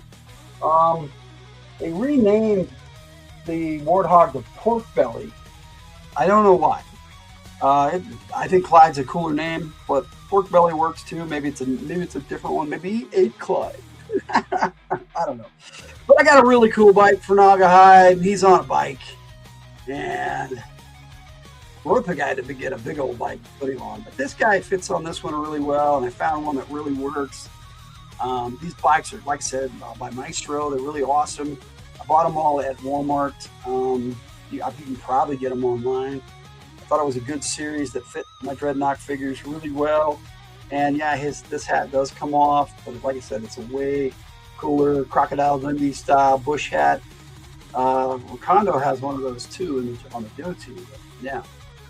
So yeah, but he didn't come with like the knife accessory in the boot or any of that, or a gun. It was a good figure for what it was. I mean, they did put him together pretty well, and he looks like Naugahyde, so I really am not going to complain about that one. See if I can get him over here with the rest of the bikes. We've got a few left to do here. All right, let's take a look at this box. And you'll notice that there are 3 names on there with Naugahyde. Well, Naugahyde and 2 other names, so it's total of 3. He's number 125 in the series. You see there, 125. There is Naugahyde, and as you can see, there's another little animal on there, and we'll be taking a look at Yabo. I never can remember the name of these dudes. Pork Belly and Yabo that come with Nagahide, but they're really cool. The articulation on the Warthog isn't very good, but there is some. There's absolutely none on the monkey Yabo, so there it is. But the artwork was badass. This guy actually came out before Road Pig. Like I said, Road Pig was number 135, so like 10 figures later, Road Pig came out. Road Pig should have come out before him, but I guess they were really jazzed to do this figure because of the Warthog and the monkey, and they turned out pretty good. It's all set aside. You got the Warthog, Mr. Pork Belly. I don't know why. Like I said, it's Pumbaa. It looks like Pumbaa to me. The tail moves. You can spin it around. You can pose it a little bit. It's just a soft plastic, really. And then the legs move forward, and there's bendy parts, but it doesn't have the articulation like say the dogs do. But I guess for a Warthog, that's about all the movement they really have. And the back legs can move too a little bit, and they bend at the joints. The hooves are pretty cool. Like I said, I'm going to be doing a close-up look at Nagahide, and you can see all his accessories and stuff. In that video, I'll be doing this summer. He's in my summer lineup, I'm pretty sure. I'll look real quick. He's got this little monkey Yabo with this. He's got an eye patch. This poor little dude lost an eye, I guess. Let's see if I can get a better look at him. So yeah, he's got a little badass monkey, but absolutely no articulation. It's just a little, hard to soft plastic. Feels like one of those little plastic dinosaurs I used to collect as a kid.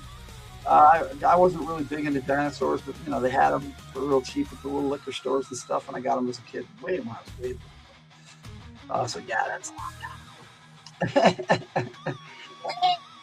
Little monkey, Yabo, and then you've got the classified Nagahide, who also does not have the slot on the boot for the knife. He has just a regular knife sheath, and his knife does slot in there pretty good. And I think they did a good job of making this look more like the vintage than the 25th anniversary one from the Dreadoks 7-pack looked. The hat was cooler. They made it look more like the one.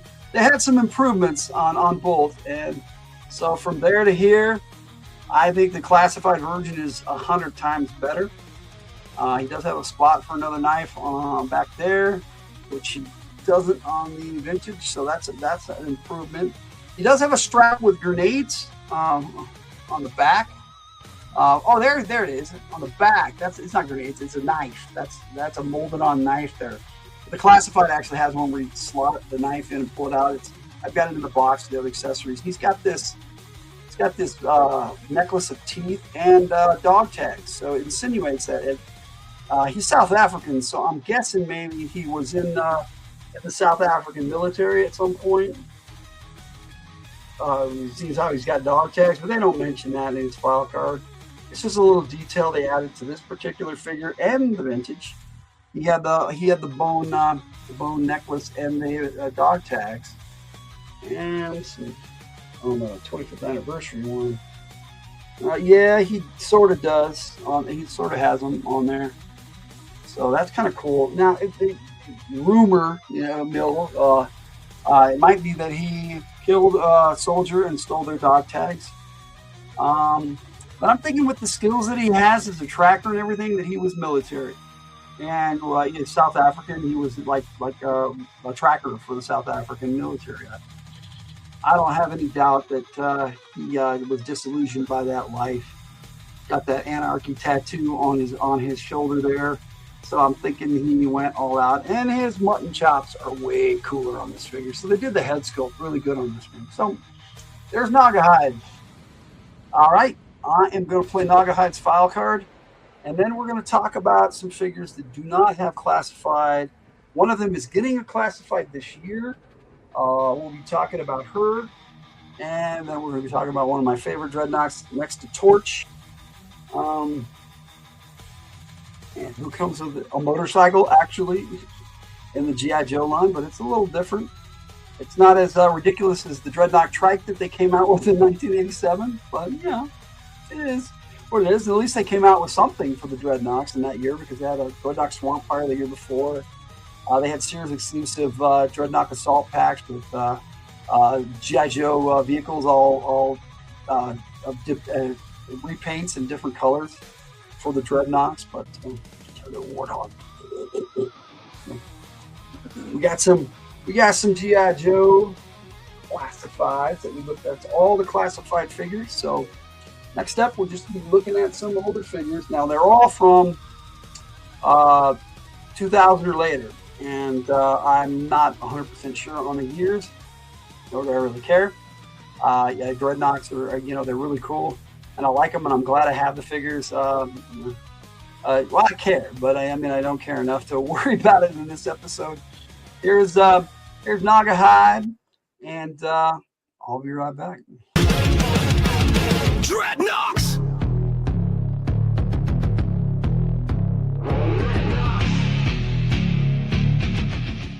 Codename Naugahyde. Dreadnought Poacher. File name Clyde Naugahyde. Birthplace unknown. Primary specialty hunting. Secondary specialty survival!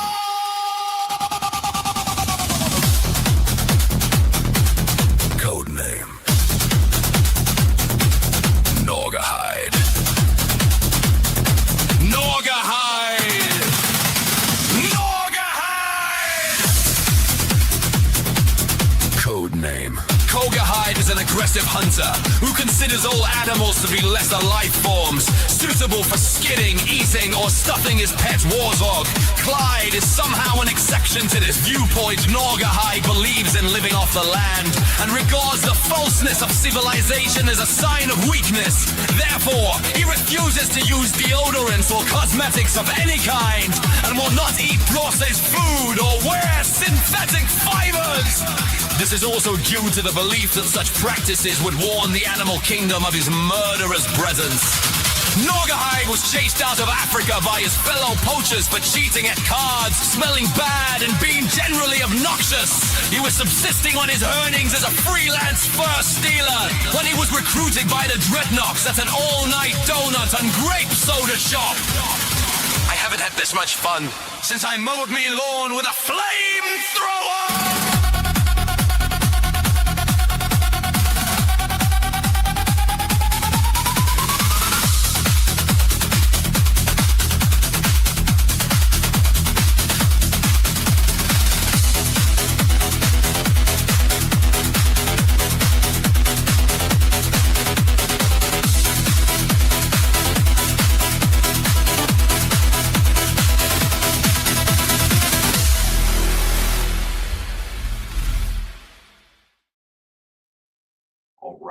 That's Naugahyde.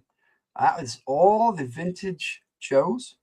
Like I said, there's only 2 vintage Joes that they do not have a classified for. That's Thrasher and Zanzibar, both of which were their vehicle drivers. I hope they do come out with them. I don't care if they bring them out in the vehicles. We just need the figures. It would be nice to get a Thunder Machine, and I wouldn't mind the air skiff.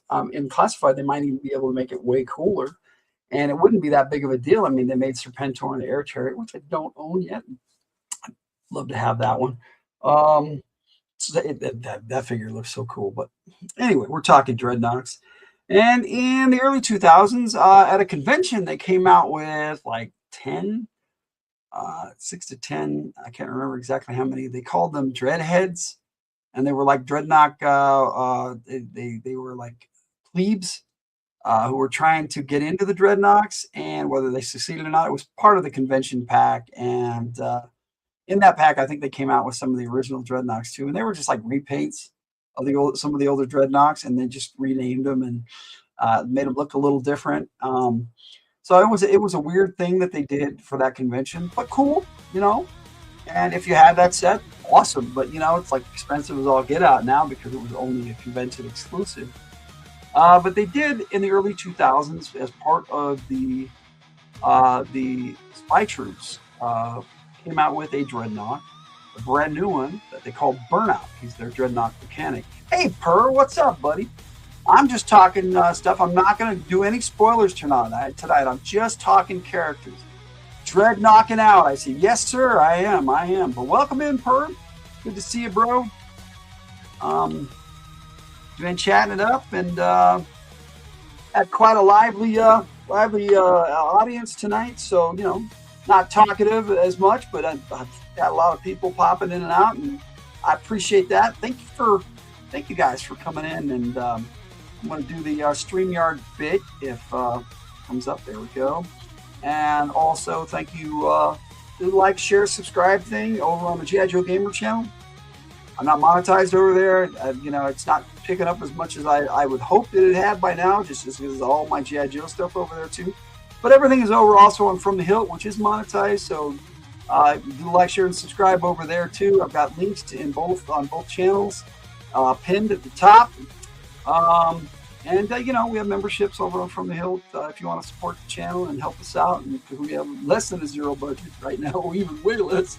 But that's just life, you know. Things happen and then things turn around. But here's Burnout, the Dreadnought mechanic, also the first African-American Dreadnought mechanic. Jesse Purse saying hi. All right. I have roused at my bro, and so I roused at you too, Jess. That's funny, bro. But yeah, Burnout was pretty cool. Now they only came out with one other Burnout figure, as far as I know. This would make a really cool classified figure, either one, because they look way different. Because they were into dreadlocks for African American characters. Stalker even got one in the Pursuit of Cobra line for the 50th anniversary, and in that Dreadnought 7-pack I'm talking about. You didn't know there was an American Dreadnought? Yeah, there are a few. Yes, there's a few, and we'll be talking about them. We've talked about all the non-American ones, and now we're talking about American ones. And yeah, this is Burnout's second figure. Like I said, these are my motorcycles that I got from Target. They're from the Maestro series. Check them out. Not Target, the Walmart. And they were like $4 each, you know. And I think they've increased the price to like $7 as I was getting some of the bigger ones. But yeah, this is Burnout, and those are the only two figures I have. That's not the last one I have on a bike. I got two more on bikes to show you. Looks like a Honda. Let me see. It might be. I can't read it. I can't read any little stuff anymore. I'm just better than perfect vision as a kid and a young man, and now could be a Honda. I don't know. It is what it is. There's that Dreadnought. And so I will play Burnout's file card for you, because he's a really interesting character, trained by Zartan, really cool. I think he's got a bitchin' file card. If you're from the 80s and you know, if not, never mind, right? All right, so here's Burnout's file card, and I'll get set up for the next one. We're going to be taking a look at Zartan's daughter, Zanya, right after this. Dreadnoks!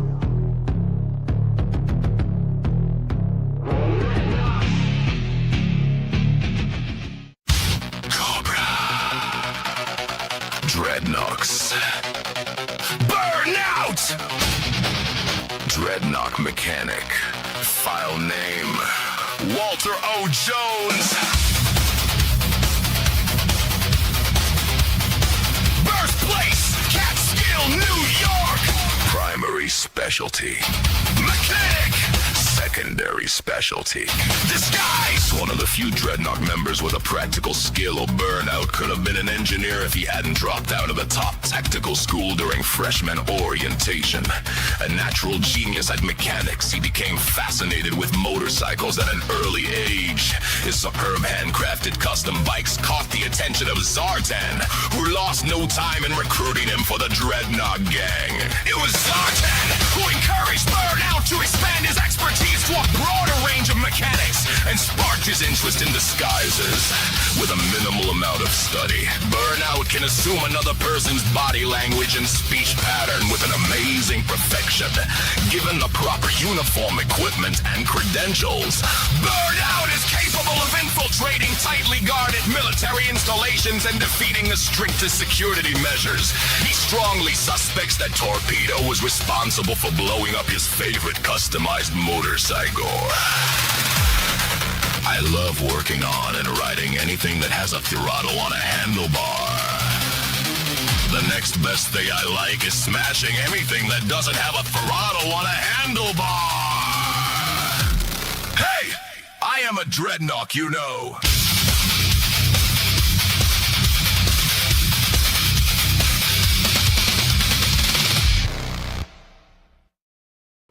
I absolutely love that file card, the way it came out. I am a Dreadnok, you know, will throttle anything without a throttle and a handlebar. Great stuff. And his file card, that's all from his file card, so it's pretty cool. All right, so I got two more figures to look at, and then I'll give my take on the Dreadnok sub-faction and talk about some other characters that I do not own. And I'm going to take both of these, the last two, off their bikes after I show you the bikes. She's kind of stolen Zorana's bike. She keeps trying to steal Zorana's thunder in the Dreadnok gang, too. And some of the devils do Continuum. I don't know what they're doing in these Skybound or Skydance. I can't remember what it's, Skybound, I think. And so this is Zartan's daughter, Zanya, or Zanya, however you want to say it. She is supposed to be in the new animated series too, but we shall see. I don't know. That's still up in the air whether they're actually going to do one or not. I hope they do. That would be cool. It would be a nice continuation. She got that cool Dreadnok logo on her halter top there. And they did come out with two Zanya figures in the 25th anniversary style. This was the only one I had. They had another one that was a convention exclusive. She came with the Dreadnok 7 pack. So that's all 7 of them I showed you tonight from the Dreadnok 7 pack. They kind of wrapped things up and got all the Dreadnoks out except for Zorana. She's the only 25th anniversary Dreadnok I do not have in 25th anniversary, because they had two, but they were both convention exclusives, and they immediately went up in price to over $200. The wheels in your head keep on turning. Don't know where I'll be tomorrow. That sounds like the lyrics of a song, Jess. I hope you're okay, though. I really do. But anyway, this is Zartan's daughter, Zanya, and the only version I have of her, and I hope they are coming out with her in the classified, so I will have one by the end of the year of her, which is going to be cool. I'm digging it. I think she's already up. Yeah, I think she just posted today or yesterday to where you can get pre-orders, so she's on the Hasbro Pulse website. Today's energy seems either fair to low. There's a few people I know who were down. I think the weather played a part in some cases. Tomorrow is good.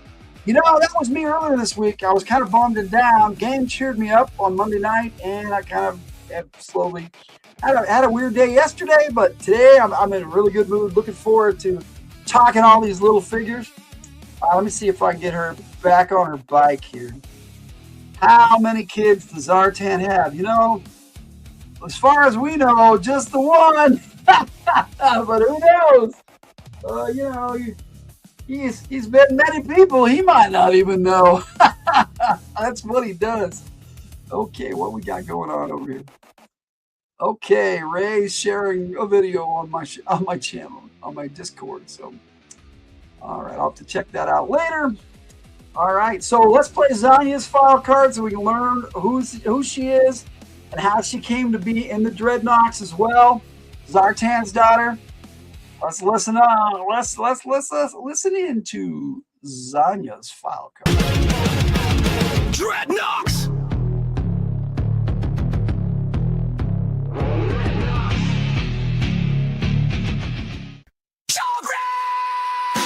Dreadnoks! Zanya. File name. Unknown. Birthplace. Unknown. Primary specialty. Espionage.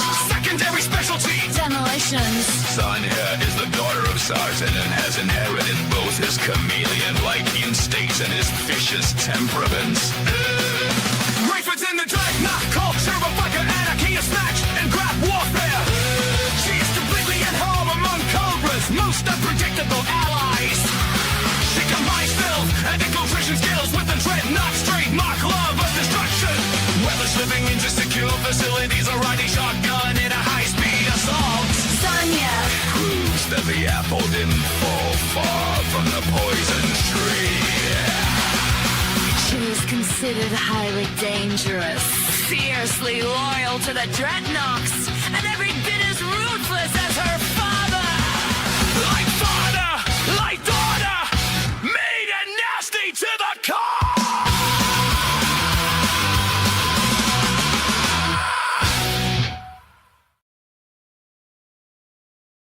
Now, near as I can figure, Zanya did come out after this last figure I want to look at, but he is the third vehicle driver out of 4 that they had come out. And I'm going to talk about the other one after this. The other 2 figures that are official Dreadoks that I do not own.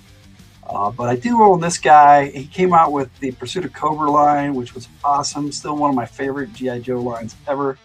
Still had a terrific time last Monday. Nothing can take that away. You are right, sir. I had a great time too. Some small group for, I think if I've been going for 5 years now, we're basically friends. That's cool, Jess. Yes, super Jess. All right.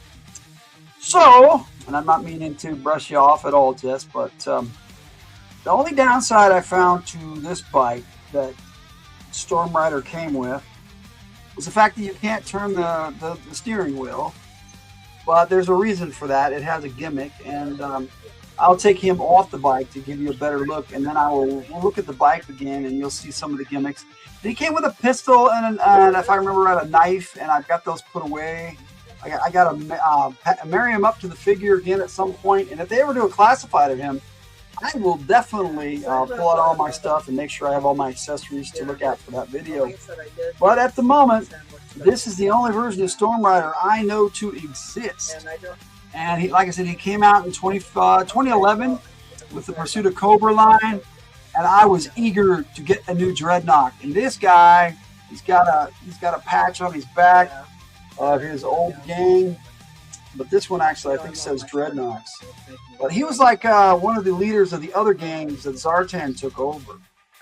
And he's a badass martial artist, knows his guns and his bikes. And so after Zartan took over his gang, he incorporated him into the group because this guy's awesome, according to this file card, which we'll be checking out in just a bit.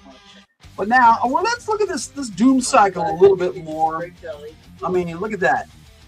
They had paint applications on everything in the Pursuit of Cobra line. It was like a love letter to G.I. Joe fans. It really was. And this bike is badass. And it's maybe like a trike, but you know, there's a reason that it had to be that way because it's got a gimmick. Like I said, it has this thing plugs in back here through a hose, and there's a spot to plug it into the bike, and he can take this off. And it's like a flamethrower, and it's got a blade on it in case anybody gets too close to him. But like I said, this had a gimmick. There's a button you can push, and it's supposed to unload all the weapons, but I think the front part is broken on mine. Let's see. It's been very helpful and insightful to have other people to talk with when we all deal with similar problems and we understand what it's like. Definitely, Jess. It definitely is. Hello. All right, so I'm going to push this button, and I'm going to see what results we get. Let's see if I can do it like this. Whoa, see just the back. Now, there is a button on the front, too. There we go. Now, this one back here, you're supposed to be able to push it. It's supposed to do all of it at once, but I think, like I said, mine is broken. And that's why you can't turn the steering wheel. But I think they could have figured it out where you could have done both. And then this stuff just folds back up.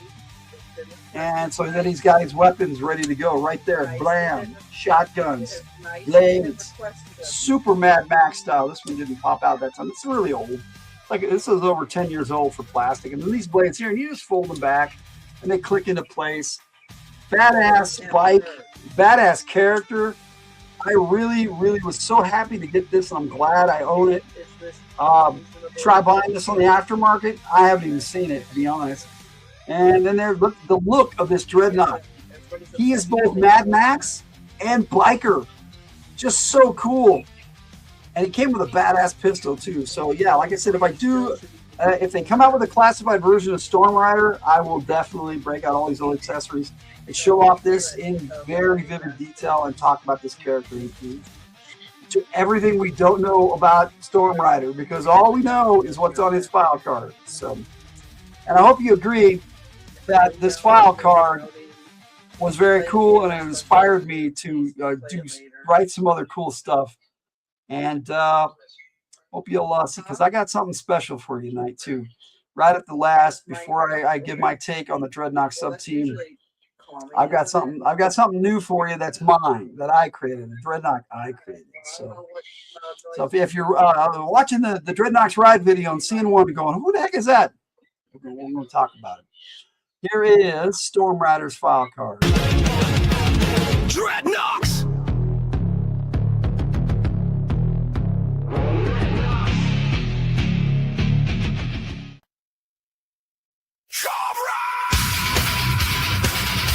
Dreadnoks. Storm Rider.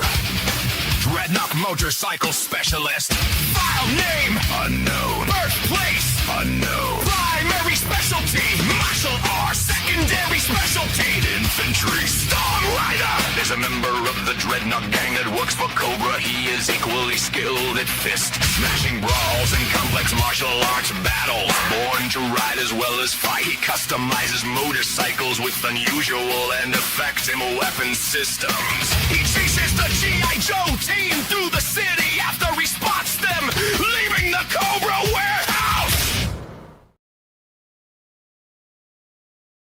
And that's it. That's all we know about Storm Rider. Such a cool character. I was kind of getting things set up so I could do one last flyby here and see if I could actually show off all these guys together on this table. Now, I don't have the classified one standing up, but yeah, it's quite a collection of Dreadnoks, and I am happy to show them to you guys and share them. There we go. Let me see if I can get this out of the way for a second, the comments, but I'll put them back up. There you go. All my Dreadnoks in one place. It's a massive Dreadnought collection, I think. I hope you guys agree. Let me see if I can fix my camera now. All right. So I do have a couple more file cards to play for you. One is a heart wrencher, which for some reason I didn't load up. So I'll load that one up again. Heart Wrencher was a vehicle driver, another female Dreadnought that came out for the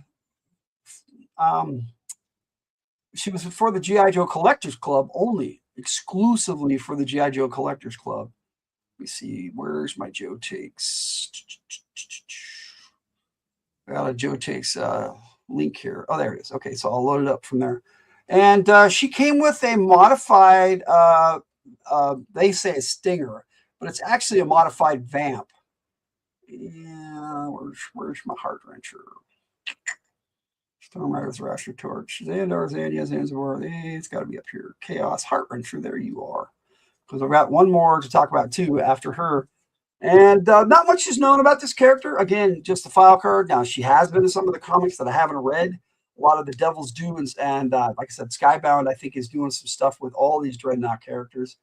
And so it's something I want to get into at a future date, but I don't have the funds to collect comics right now. So I had to choose figures or comics, and I went figures. So there it is.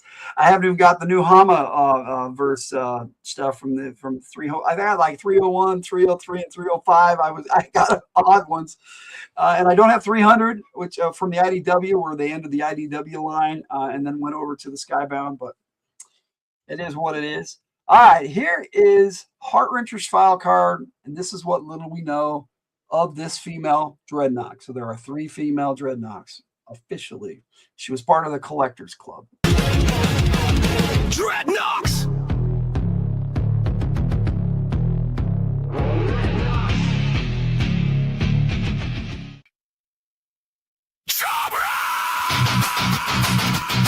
Dreadnoks.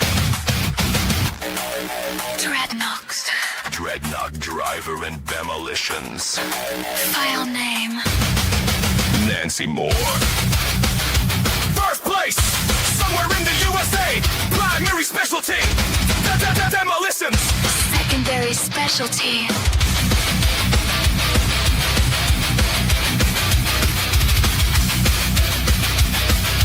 Vehicle driver.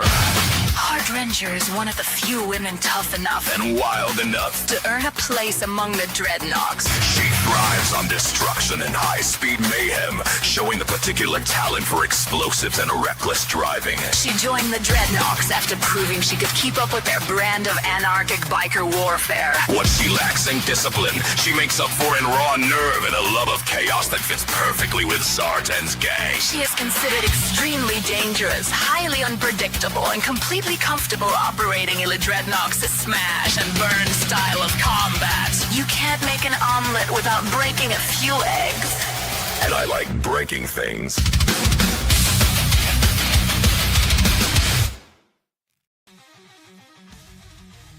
Now, like I said, that's all we know about Heart Wrencher other than what they did in the Devil's Due comics. So, and I didn't read those, so I can't help you with that. I wish I could, but check them out. Like I said, I seen I don't know, there's like something outside going on near my window. Might be a cat. Tiger was asking me what this noise was in our house. So there you have it. That's Heart Wrencher. Like I said, one of the 2 Dreadnoks I don't own, and they're like hella expensive, these last 2, and hard to find.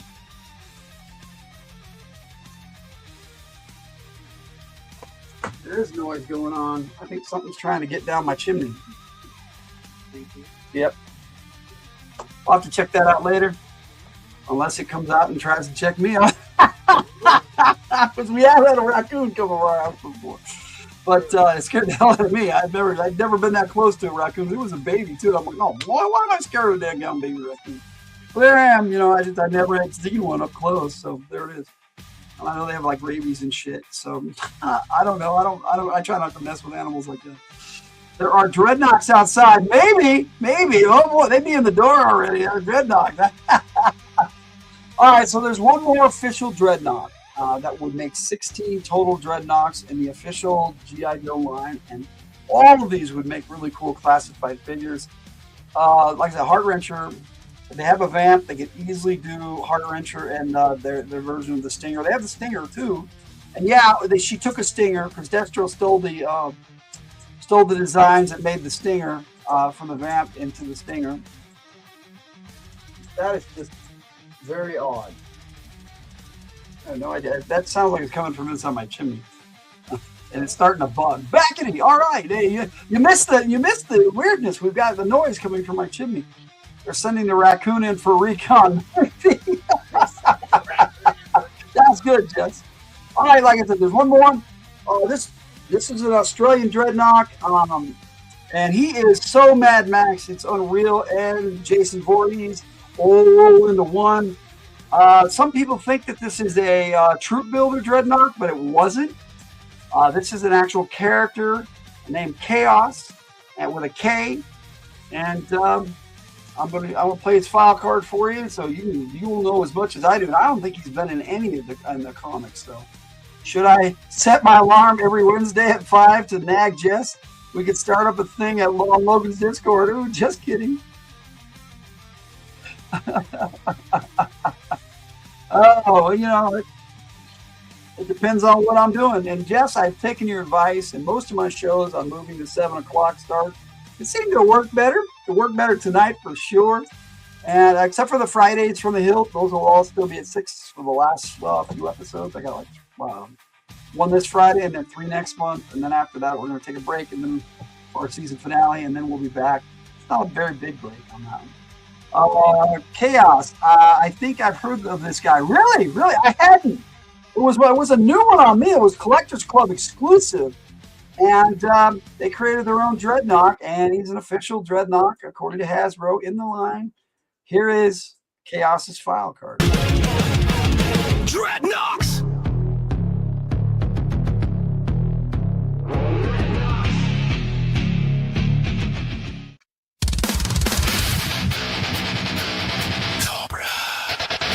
Dreadnoks. Chaos.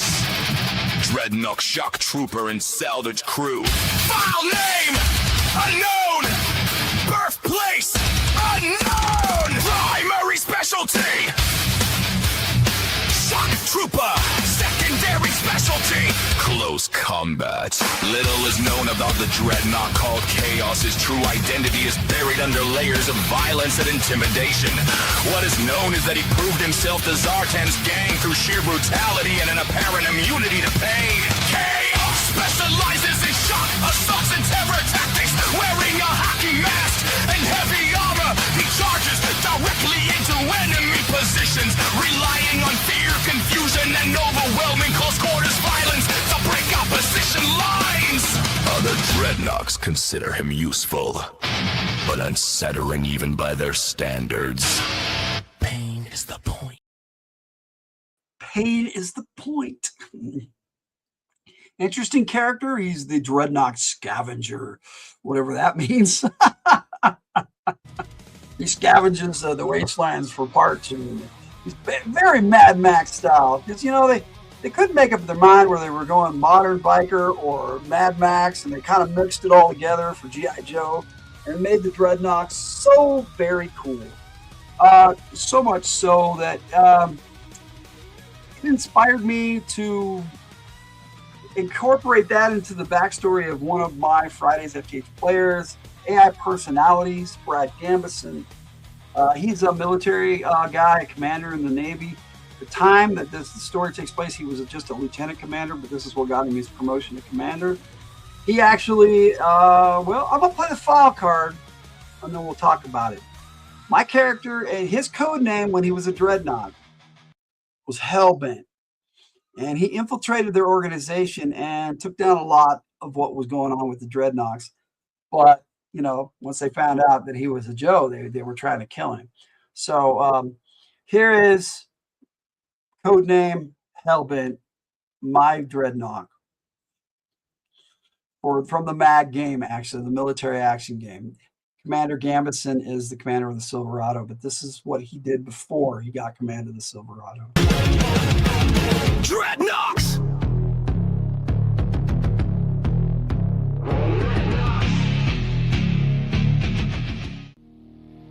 Cobra! Dreadnoks! Codename Hellbent! Dreadnought Enforcer, file name Bradley C. Gambison, grade 04 Lieutenant Commander, U.S. Navy SEAL, cover identity Arthur Kimball, E6 Staff Sergeant, U.S. Army, honorably discharged, birthplace, classified, primary specialty Naval Special Warfare, Deep Cover Recon, secondary specialty. Close quarters combat, undercover infiltration. Mission equipment, customized sawed-off shotgun, concealed SEAL comms rig, heavily modified Dreadnought motorcycle. Lieutenant Commander Brad Gambison is a decorated Navy SEAL who volunteered for one of the most dangerous deep cover assignments ever authorized against Cobra's biker shock troops. Operating under the alias Hellbent, Gambison infiltrated the Dreadnoks by posing as a hard-charging staff sergeant turned outlaw rider. To sell the cover, Gambison rode and fought alongside the gang, earning respect the only way the Dreadnoks recognize. Through raw aggression, mechanical skill, and fearless combat drive, and the deeper the mission pushed him, the more convincing Hellbent became, running with the Jackals while secretly feeding critical intelligence back to command. Now the recall has come down through command, and he is once more the Joe Moss Chops. Gambison is done playing outlaw. When Hellbent finally turns on the Dreadnoks, it won't be the trail they see coming, just the last thing they never heard over the roar of his engine. Hellbent riding Jackals for life!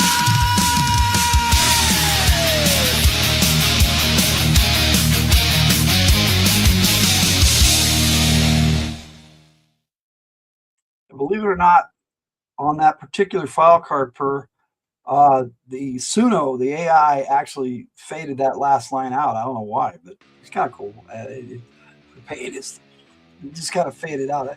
I liked it, but I hope you enjoy that bonus file card. Hellbent, he's my character, Brad Gambison, undercover as a Dreadnought.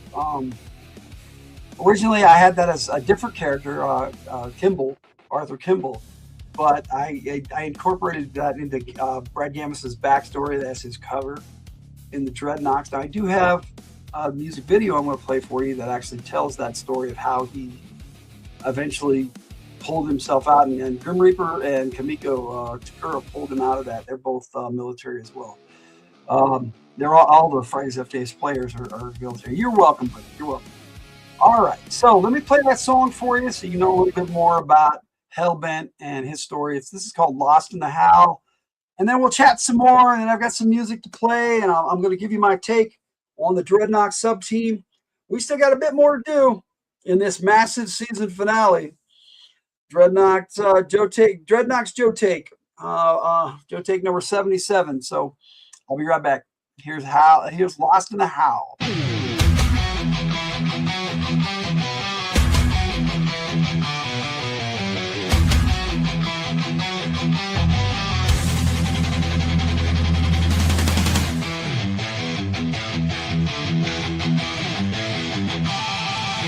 Smoke on the wind, blood on my hands, a shadow in the fire, lost in no man's land.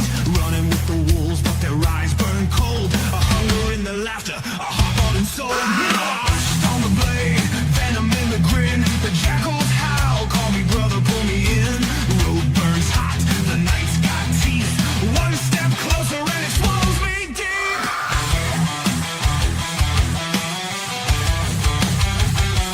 Lost in the storm, drowning in sin. A voice inside screaming, don't give in. Crawling in sin till I'm spent. Still answering to the name hell-bent. I'm lost in the house. No chains on me. Crawl through the fire. Now I'm breaking free.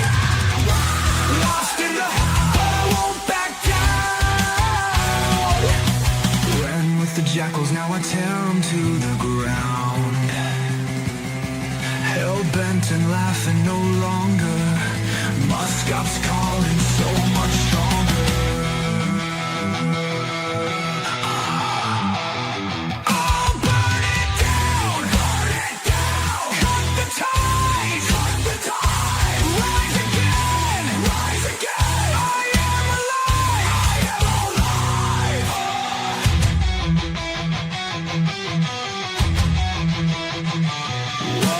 Lost in the storm, drowning in sin. A voice inside screaming, don't give in. Crawling in sin till I'm spent. Still answering to the name hell-bent. War. Lost in the house, chains on me.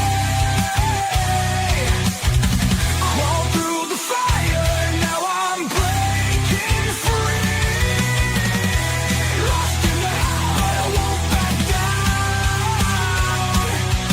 Ran with the jackals, now I tear them to the ground. Hell-bent and laughing no longer. Moskop's calling so much stronger. Taurus and she sings my song. My heart swells, it's been far too long. Ooh, you're burning down, burn it down. Cut the tide, cut the tide. Rise again, rise again. I am alive, I am alive. Hell-bent and laughing no longer. Moskop's calling so much stronger. Taurus and she sings my song. My heart swells, it's been far too long.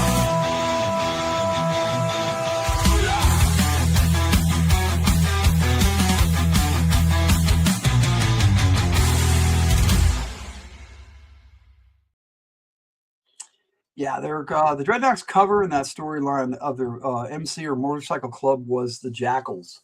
There is an actual Jackals motorcycle club that's completely unaffiliated, and no nothing living or dead. It's a completely fictional from my standpoint for the Dreadnoks as their cover, and that's what he busted up was they were trying to expand, and he went down to Florida and Daytona when they had the big motorcycle club meeting where they all go down there on motorcycles. It's a big thing once a year, and he ran into some of the Dreadnoks and he ended up infiltrating the group and busting up their cover Jackal's organization.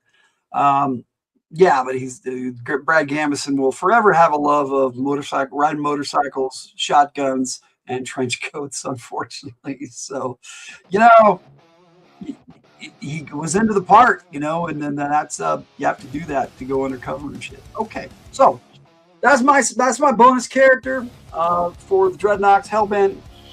I hope you enjoyed that. My take on the Dreadnought sub team. First sub team ever in GI Joe, the GI Joe line. I was looking at that special offer thing for StreamYard, but I'm confused about how it works. It looks like you only get 7 days of access to advanced features, then I guess full price. Yeah. I'm not going to get into it. Yes, I'm barely paying for what I got, but I appreciate it because StreamYard has treated us very well, and the service is fantastic. Okay. Yeah, so they came out originally in '84 with Zartan, and then '85 with the 3 additional Dreadnoks, Torch, Ripper, and Buzzer, and that was the Dreadnoks for me the longest time. And then they brought out Xandar, Zarana, Thrasher, and Monkey Wrench in '86, and then they just added the next few there because they had 8. So they added the last 3 in the line every year after that. '87 was Zanzibar, and '88 was Ropeg, and then '89 Nagahide. All great characters. I don't know why they didn't come out with more back then, but I guess they figured they had enough Dreadnoks. I don't know. You don't know. You can do the 44 month. Yeah. Nope. I'm right there with you, Jess. So yeah, they were the first sub faction. Yeah, the Crimson Guard came out the same year in 1985 as the Dreadnoks kind of officially started, and they were all in Revenge of Cobra, Crimson Guard, and Dreadnoks. So technically, they started around the same time, but Crimson Guard wasn't considered a faction until the Classified line. They have their own. Now they have a Crimson Viper, a Crimson Alley Viper, Crimson Bat, and they have their own faction. And the Crimson Command team is Tomax Xamot and the Baroness. The Baroness in her Crimson Guard outfit is sweet, and to me, she's the leader of them. She's their head of intelligence, so she runs the Crimson Guard, with her commanders being Tomax and Xamot. And that's kind of the pyramid of the Crimson Guard. And I have a song called Shadows in Red where I explain that Kamiko Takura sings on my channel, so check that out. Because like I said, I've got a few songs I want to play for you, but they're all Dreadnok related. Really, I've got Dreadnoks, which everybody loves. Cold Slither is my cover of the song from the cartoon, but I've added lyrics and stuff to it. I made it a full song, basically. So some of it's mine and some of it's from the cartoon. And then, let me see here. I'll be playing my On Joe Take 77, so you get a look at all these Dreadnok classified action figures. I thought about doing some videos of the vintage, but I don't really know how I want to go about doing that. So I may do that next season, but up to this point I haven't in the first 3 seasons. But I have shown off a lot of them. And I'm glad this season I started showing the 25th anniversary figures because they're pretty sweet. So there you go. I mean, we wouldn't have, without the 25th anniversary style or the Pursuit of Cobra, we wouldn't have this bad boy right here, the Stormbringer. So, like I said, they were the first sub team, and I keep rambling on about that. But to me, to include a biker gang for GI Joe to fight and have Cobra hire them, that's brilliant. I mean, that's what ultimate mercenary group can you hire? I'm just going to hire a biker gang. Well, how do we know the biker gang? Because Zartan was an assassin who worked for Cobra Commander, and he killed the Hardmaster trying to kill Storm Shadow. Not Storm Shadow, trying to kill Snake Eyes. That Cobra Commander had put a hit out on Snake Eyes before there was even a GI Joe team. That trike is pretty cool. I think so too. Yeah, I think so too. It's sweet. So I'll just hold it while I'm chatting here. Keep it up on screen. But the Dreadnoks have evolved so much over the years in the comics and the cartoon. The cartoon, they were kind of silly, and they were buffoons that the G.I. Joe could just beat all the time. In the comics, they're still kind of dumb. I mean, grape soda, chocolate donuts is their beverage and snack of choice. I think that is hilarious because they're metaphors for other things. But they're serious about their chocolate donuts and grape soda in the comics. It looks like G.I. Joe has their Yo-Jo Cola. So yeah, over the years, they've had certain things happen, like Buzzer cut Mutt's dog Junkyard with his chainsaw. The Dreadnoks, the file cards. You heard one of my favorite Dreadnok storylines is with Thrasher, Monkey Wrench, and Zorana, where they took over Wild Bill's plane, and he wasn't too thrilled with that, but they ended up all working together by the end of it, which was kind of cool. They're serious, yes.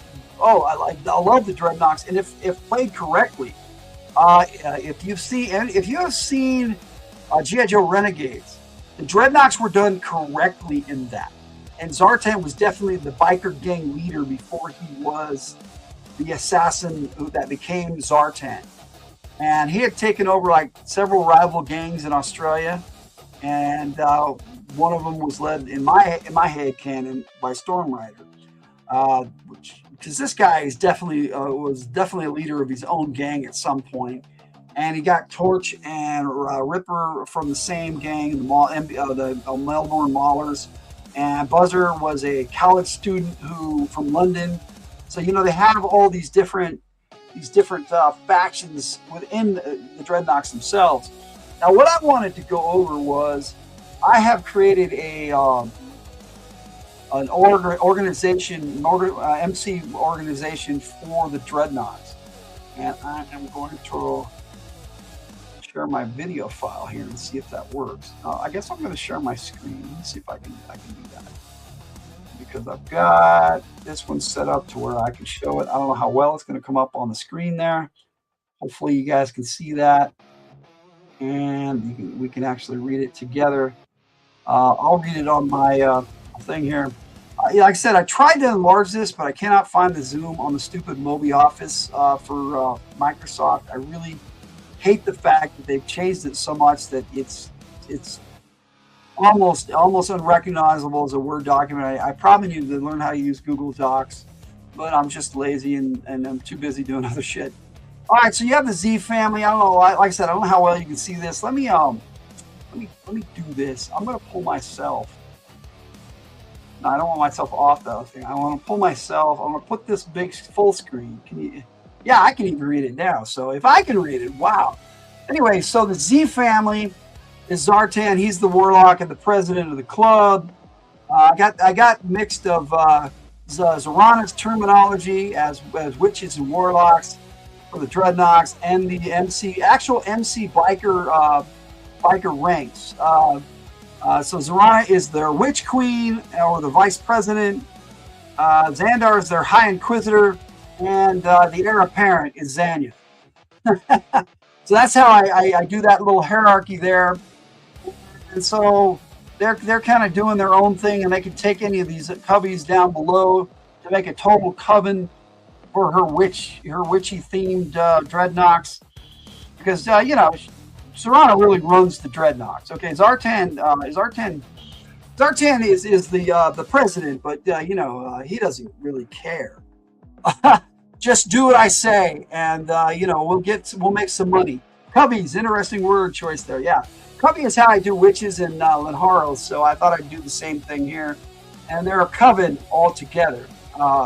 Each of the little three in a cubby, and each one has a road captain, an enforcer, and a tail gunner. And so the Australian originals are Torch, Buzzer, and Ripper. They all joined in Australia. Torch is their sergeant at arms as well. Buzzer's their secretary. He handles all the money because he was a college student. He's smart. He can say he doesn't know how to read and all that crap, but he's a liar. You don't get to college in where he was in college in Britain and not be able to read. And Ripper is their enforcer on that team. He's their tail gunner. And then you got the Blackguards. which you got Storm Rider as their road captain and treasurer of the entire group. So yeah, he handles. Buzzer handles all the Dreadnoks. He's like the leader. Him and Torch when there's no Z family. And then they've got the Blackguards, which is Storm Rider or Road Captain, with Road Pig and Burnout. And then the Wrecking Crew is Thrasher, Monkey Wrench, and Heart Wrencher. And Thrasher's their Road Captain because he's the smartest of the three. And Zanzibar is another Road Captain. He's a pirate captain, so yeah, I thought it was fitting to make him the Cubby leader and Road Captain Zanzibar with Naga Hide and Chaos. They're the scavengers of the group. Because Nagahide's a scavenger too. As I was reading his file card, and I'm like, and Zanzibar's a pirate. That's kind of a scavenger. And so there we are. I'm gonna take this off the screen here, and that's my organization for the Dreadnoks. That's how I see them as a hierarchy, but how I see them as a group. I have a song called Dreadnoks. It's the Brothers in Arms song. The second Brothers in Arms I did. The very first Cobra version of Brothers in Arms I could do and think of later on. I'm going to be doing a Cobra Commander Barons and Destro. Because they have a Brothers in Arms relationship in a different way than the Joes. I mean, the Joes are like real brothers when they get together. And, I've got Spirit and Mutt. I've got a new song for them coming out. And I'm going to redo their video for the original Brothers in Arms. And then I have Alpine and Bazooka. And I have Clutch, Breaker, and Rock and Roll. And their Surf and Road Trip. That one's awesome.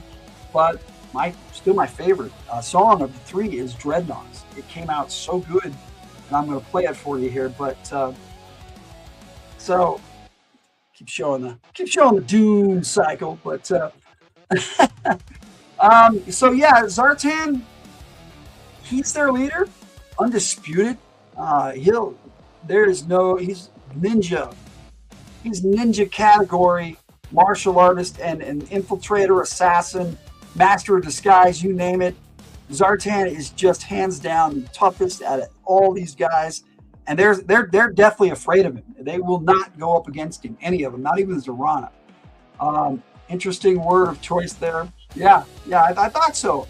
And I read that already, but the Cubbies I thought was a great idea. Anyway, it works for me. That's my headcanon. I can do what I want. Now, even Road Pig doesn't mess with Zartan. Zartan is a team unto himself. Yes, don't ever underestimate Zartan. You got that exactly right. So then you got Zorana. So let me do this. I was talking about Zartan here, so I'll show his classified figure. Very cool. And he's just so sinister. Yet he can do good things too. Then you got his sister Zorana, who's like she calls herself the Witch Queen. They all call her that, so she embraced that. She's like, yeah, I'm your Witch Queen, and she's a badass. And plus, she has a Road Pig to back her up. I mean, he's like hands down the Lone Zartan.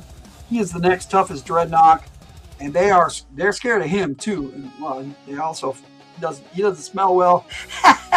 So no, actually, he's not the one that stinks. But I found that to be funny. He's the ugly one, so yeah, he's hard to look at. But yeah, Zorana is their Witch Queen, and she's in charge when Zartan isn't around. And occasionally, Xandar will lead the Dreadnoks. Like I said, he's their High Inquisitor. There's no official term for him. He'd like to be a sub vice president, I guess, in an official MC, because he's above their sergeant at arms, like Torch, who's like on the hierarchy. Torch would come next, and then Buzzer. But Buzzer's smarter, so he kind of takes over, which is why he's their secretary and handles all the organization stuff for Dreadnoks. And you got your three Australian originals here. You got Buzzer, Ripper, and Torch. And what a cool way to start the line with these three. I mean, Torch has always been my favorite Dreadnok. Like I said, probably because he was the first one that I bought and had.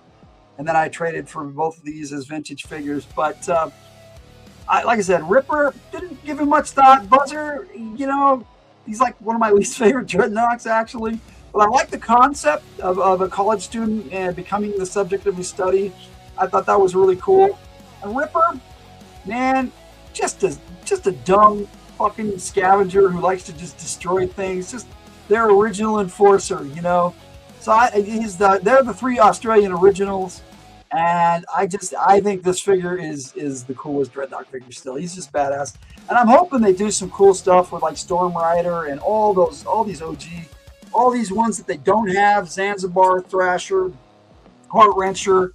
The Zanya figure's coming out, and she comes with the Chameleon, Zartan Swamp Skier, so that's going to be neat. Which means if they got her coming with one, maybe they'll have Zartan come with one. That would be cool.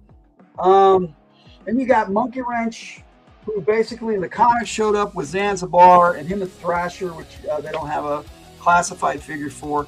This figure is just badass, so Dreadnought, and I love the tats that they put on these guys, and the scarf around his neck, and just his hobbies are heavy metal and explosions, loud explosions. Love this character. Ripper is an ape with nasty destructive tools. Wait, that's insulting to apes. I take it, yes sir, you're exactly right. But then, Road Pig, and Zanzibar is just a weird Dreadnought pirate. So cool though.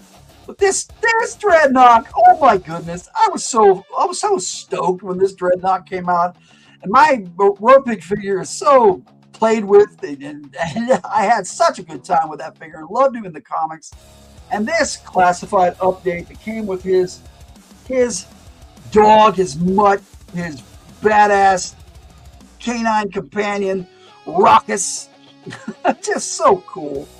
And there you go. That's Road Pig, and then you got Nagahide, their scavenger from the last of the Cubbies.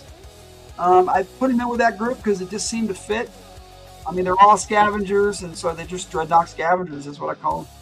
So, and it's such a cool figure, coming with this warthog, pork belly, and the monkey Yabo. Just such a cool concept, and they had such a good time making these characters. This dude is a trip. Who do you think would win in a hand-to-hand fight? Road Pig, minus his dog, or Roadblock? Woo!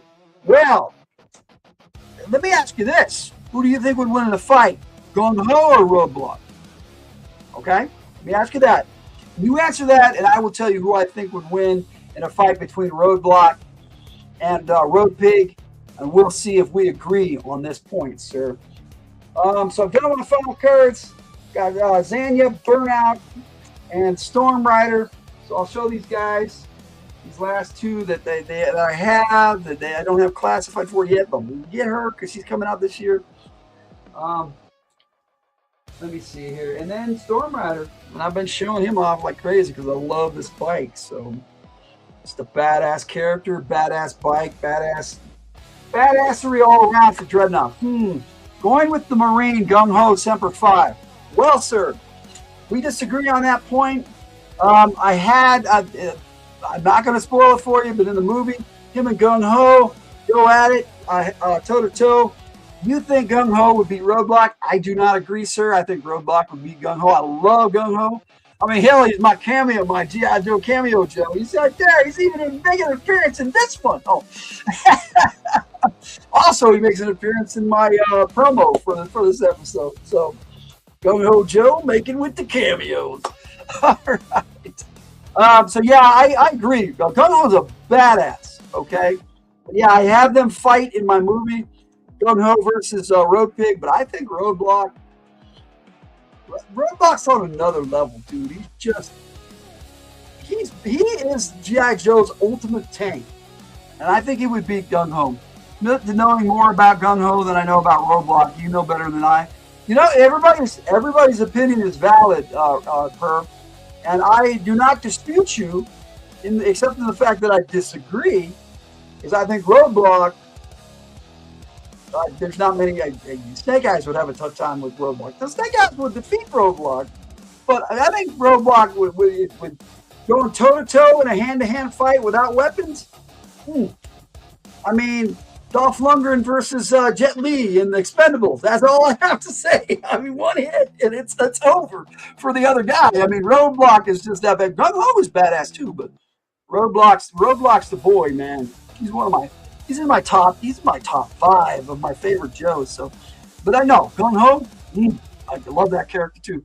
Come on now, this Gung Ho. I defer to your greater knowledge here. You're the black belt in this dojo. Perhaps, sir. I do know the characters really well, and I think in the Hamaverse, Roadblock was able to, in handcuffs, break the handcuffs. I mean, that's strength. And he can wield a Mod Deuce, a freaking M60 machine gun, barehanded. No man is supposed to be able to do that. I mean, he's a fictional character, but badass. But Larry Hama said he had a buddy in Nam that did that. So, yeah, I don't know. It's hard to say. Didn't realize Roadblock was the tank of G.I. Joe. Oh, yeah. Oh, yes, sir. And although not as bulky as Road Pig, he's as tall as Road Pig, and he's about as strong as Road Pig.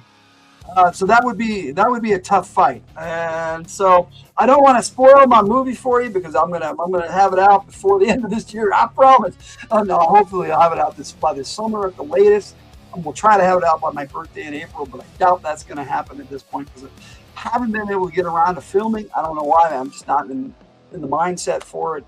And I'm going to be doing a lot of stuff this summer, so I want to get it done before I do that. And cool. I agree. Cool. But yeah, there's only one Dreadnok who can defeat Road Pig, and that would be Zartan. How about Jinx versus Road Pig? Think she could outsmart him and get him? I think she could defeat him, but not in a physical hand-to-hand fight. No, I do not think Jinx could defeat Road Pig in a hand-to-hand fight. If they were trapped in a room and she couldn't get away, Road Pig's gonna knock her out. She could kick him, punch him, he'd just stand there and laugh at her.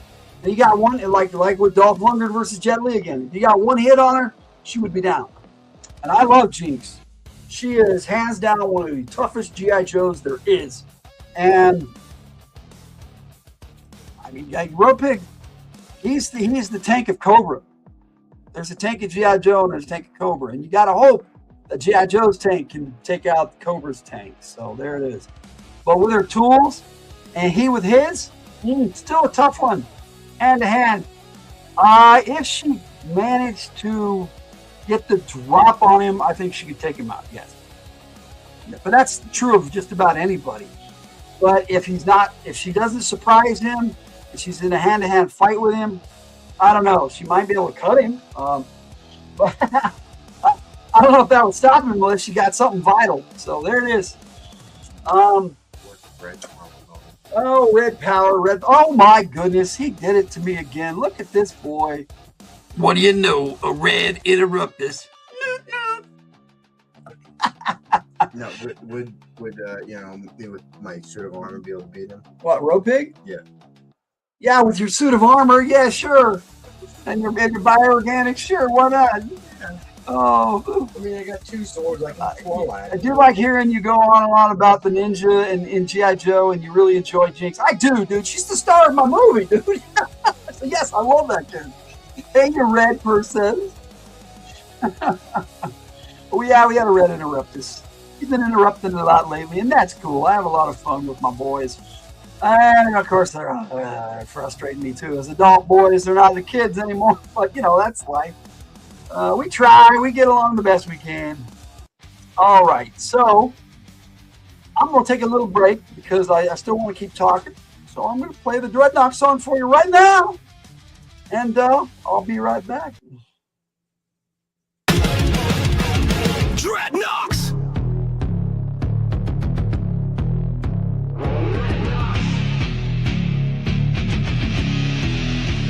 Rolling down the road like thunder, leather cuts, balls and guts, you'll hear the rumble. Tremble before us as we make our way. Nomads across the world, revving our engines with excess, just enough to impress.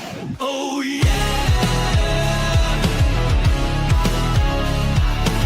Oh yeah!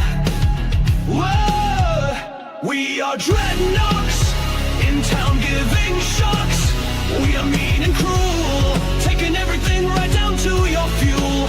Dreadnoks are coming, you will be succumbing. Dreadnoks.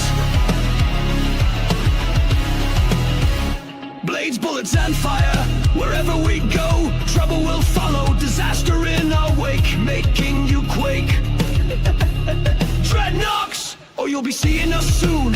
A band of vipers playing our tune. Always on the move, rolling down the road, nothing to prove. Buzzer cuts them clean, Ripper will tear into your spleen. Torch will burn you alive, a trio you'll not survive. The thunder machine will run you down, Thrasher will crush you with a frown. Monkey wrench will blow you apart, while Zanzibar will rob you without heart. Dreadoks! Oh yeah! Oh yeah! Whoa! We are Dreadoks, in town giving shocks. We are mean and cruel, taking everything right down to your fuel. Dreadoks are coming, you will be succumbing. Dreadoks!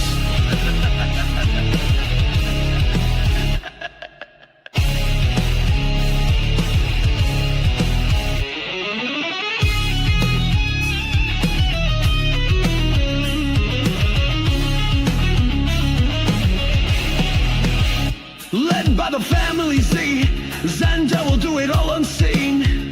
Zorana will make you feel like a clown. Zartan will just cut you down. An army of one road pig will see you done intense.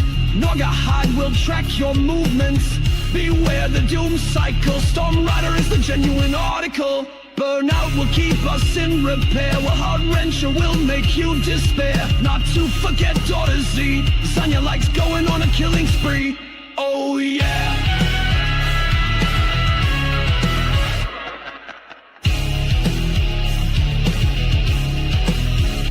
We are Dreadoks, in town giving shocks.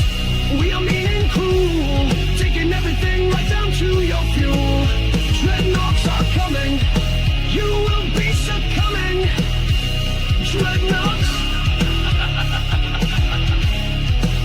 Dreadoks are coming, you will be succumbing, succumbing. Dreadoks, roar!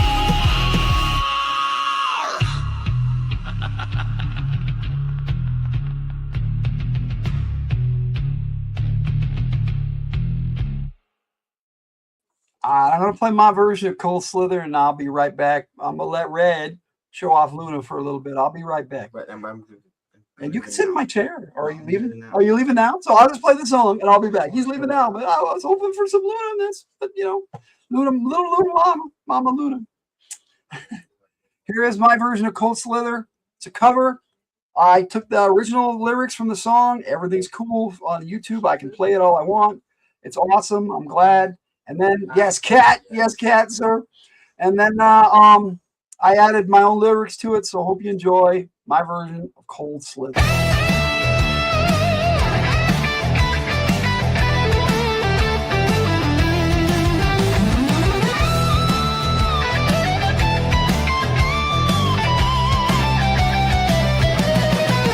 We're Cold Slither, you'll be joining us soon. A band of vipers playing our tune.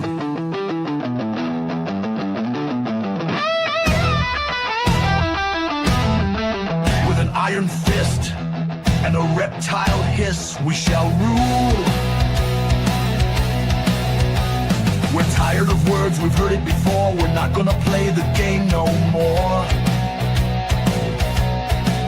Don't tell us what's right, don't tell us what's wrong. Too late to resist, 'cause Cobra is strong. We're Cold Slither, you'll be joining us soon. A band of vipers playing our tune.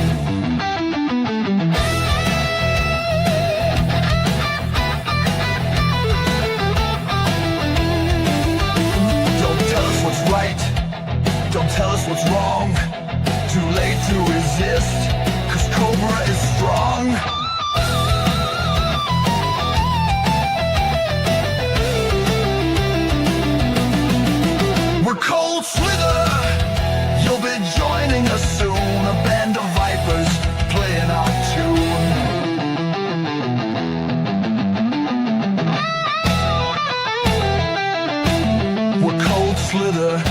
metal machine through the eyes of a lizard and you will dream.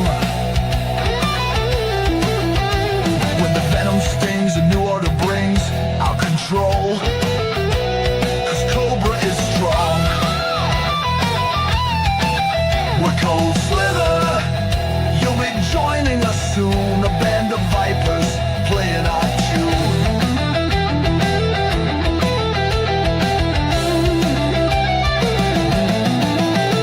We'll come riding in quick. You'll be feeling out, boot, kick, Dreadoks rule. We've had it with rules. We're gonna show the world. We're gonna play our own game now. You can't tell us what to do. We don't care about your laws. You will submit, cause Cobra is strong.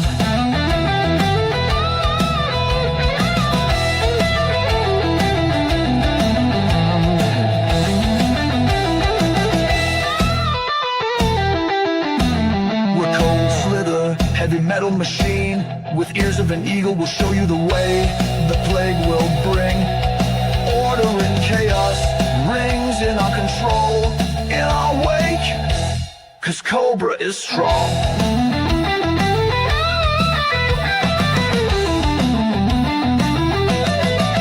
We're Cold Slither. You'll be joining us soon. A band of vipers playing our tune. Playing our tune. Tune, tune, tune.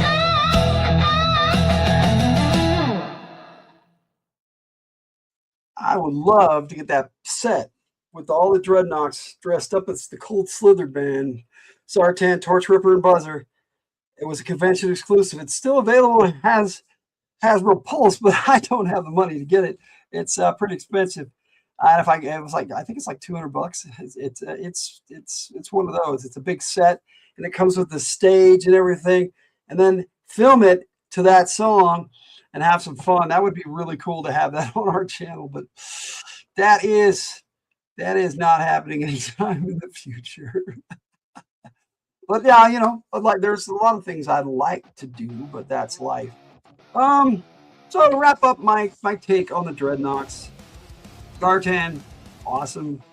His biker gang, incredible.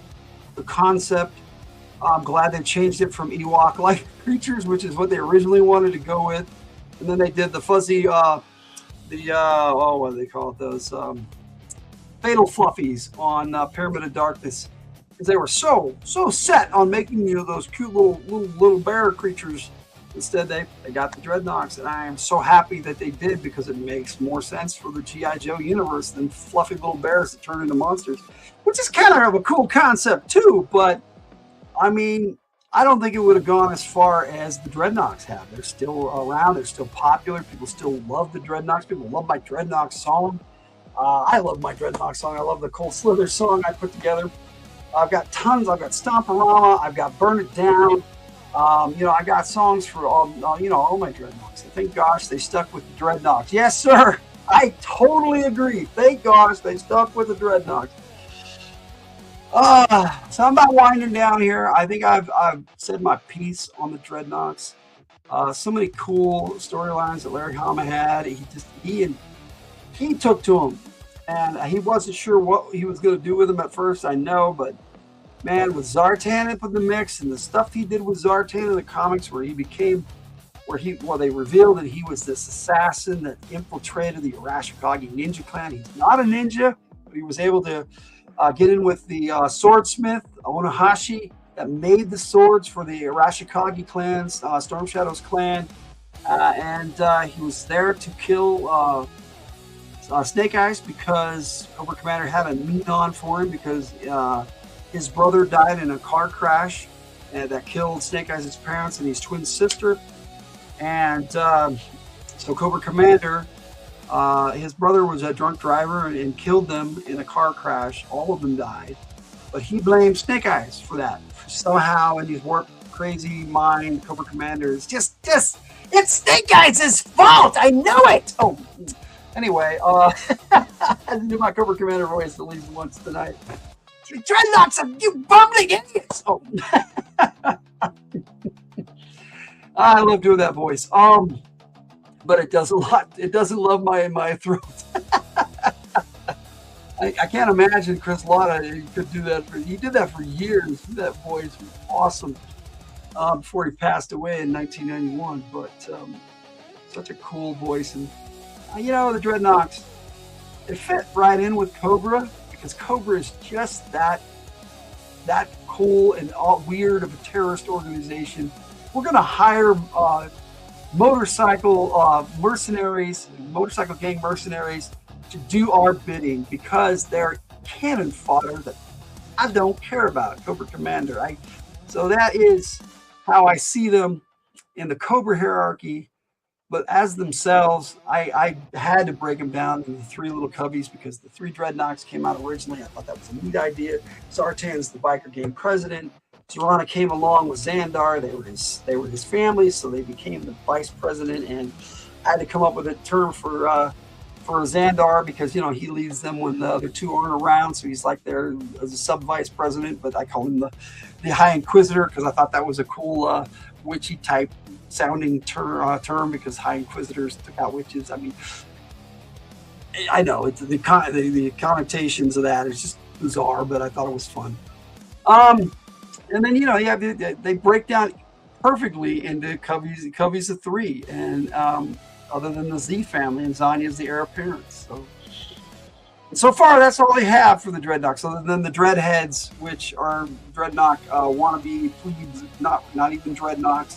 Recruits. I thought that was a cool idea, and if they did something with that, Billy Bob and Cutter. I mean, it wasn't Cutter, but they had some weird names for those Dreadnoks, and they weren't official Dreadnoks.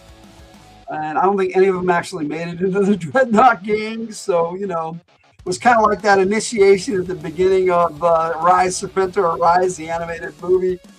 Where they were having the Dreadnok auditions, and Monkey Wrench came up and blew them all up with stun grenades. He used stun grenades. He cheated. So what?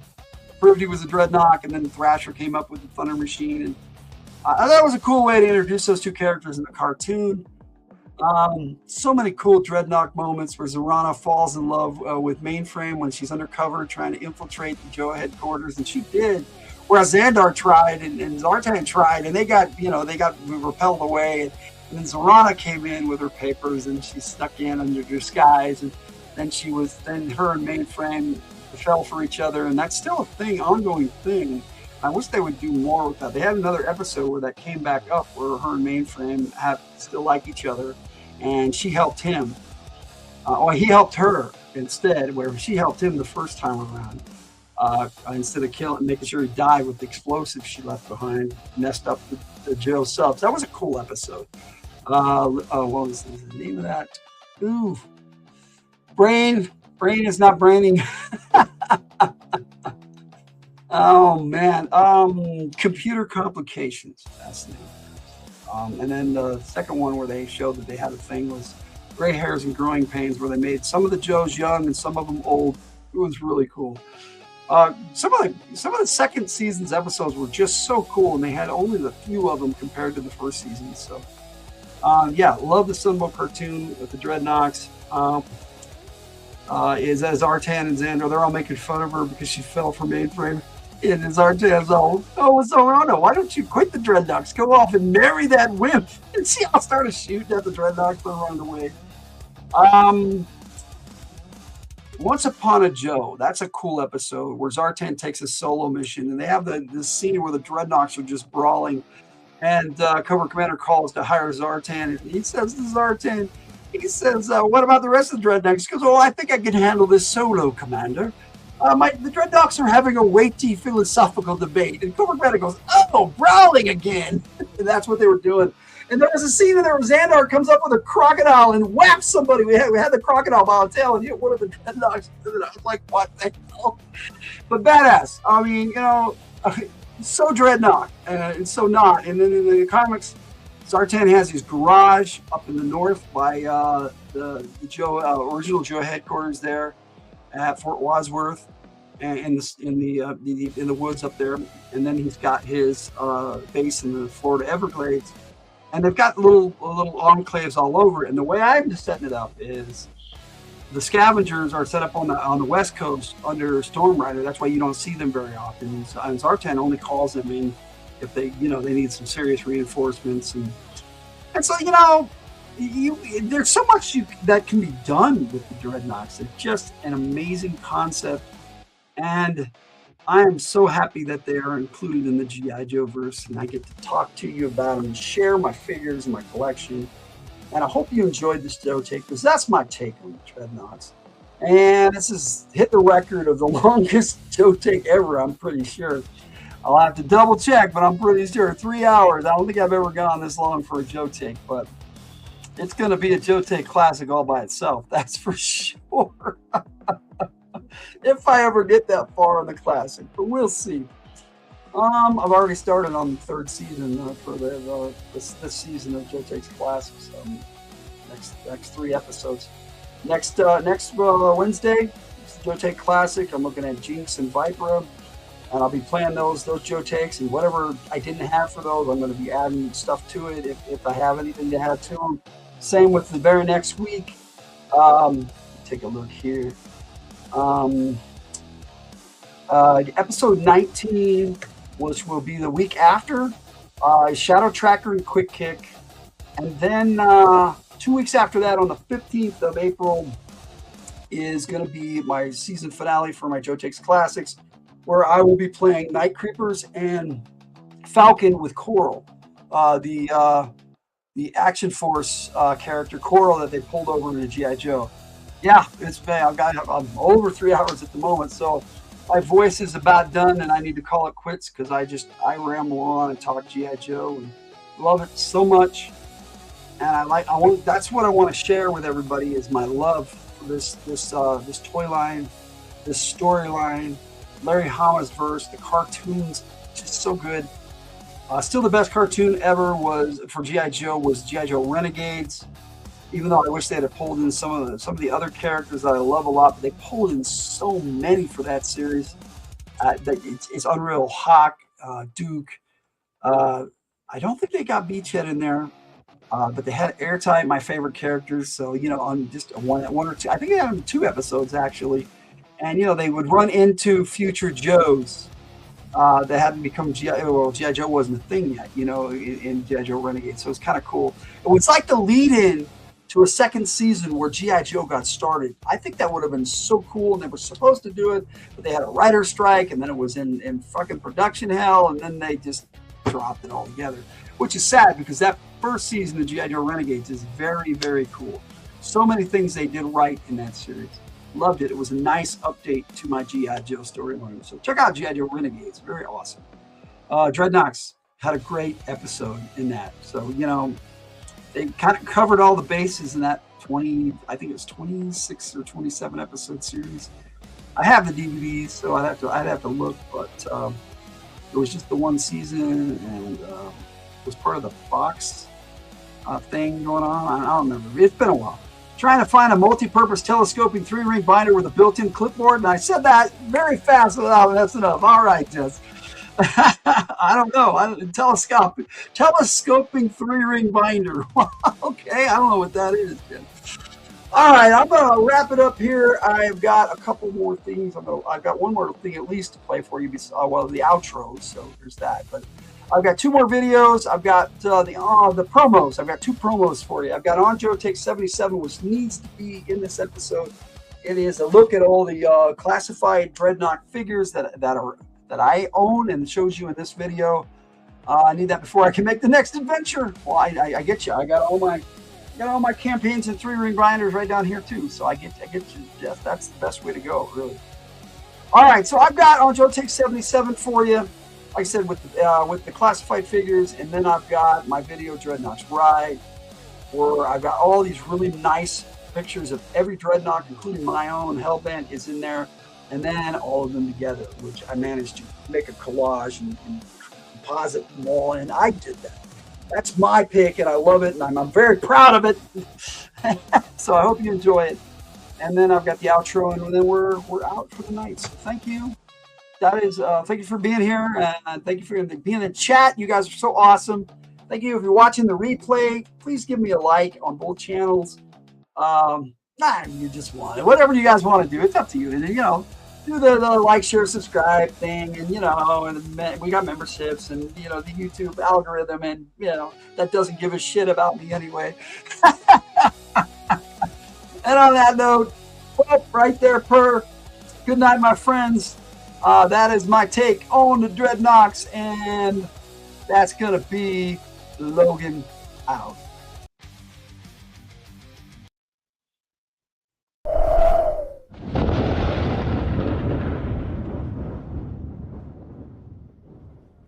I am not a shining light, a beacon of hope.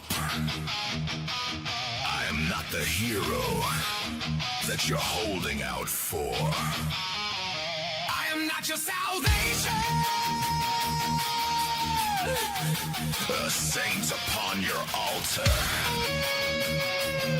I am the opposite of all that, as far from them as you can imagine.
The stench is palpitating. I agree. That's entirely way too much Dreadnought, even for a gun old cameo.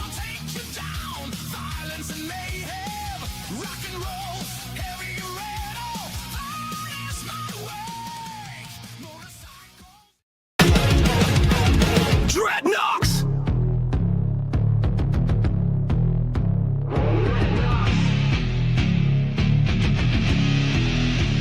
Rolling down the road like thunder, leather cuts, balls and guts, you'll hear the rumble. Tremble before us as we make our way. Nomads across the world, revving our engines with excess, just enough to impress. Oh yeah! Oh yeah! Whoa! We are Dreadnoks, in town giving shocks. We are mean and cruel, taking everything right down to your fuel. Dreadnoks are coming, you will be succumbing. Dreadnoks. Blades, bullets, and fire, wherever we go, trouble will follow, disaster in our wake, making you quake. Dreadnoks, or you'll be seeing us soon. A band of vipers playing our tune, always on the move, rolling down the road, nothing to prove. Buzzer cuts them clean, ripper will tear into your spleen. Torch will burn you alive, a trio you'll not survive. The thunder machine will run you down, Thrasher will crush you with a frown. Monkey wrench will blow you apart, while Zanzibar will rob you without heart. Dreadnoks! Oh yeah! Oh yeah! Whoa! We are Dreadnoks, in town giving shocks. We are mean and cruel, taking everything right down to your fuel. Dreadnoks are coming, you will be succumbing. Dreadnoks!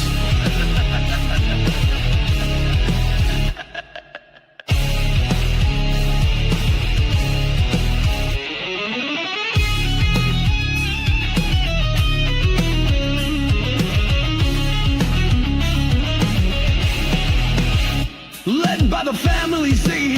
Xander will do it all unseen. Serrano will make you feel like a clown. Zartan will just cut you down. An army of one road pig will see you done intense. Norgahide will track your movements. Beware the doom cycle. Storm Rider is the genuine article. Burnout will keep us in repair, while Hard Wrencher will make you despair. Not to forget Daughter Z. Zanya likes going on a killing spree. Oh yeah.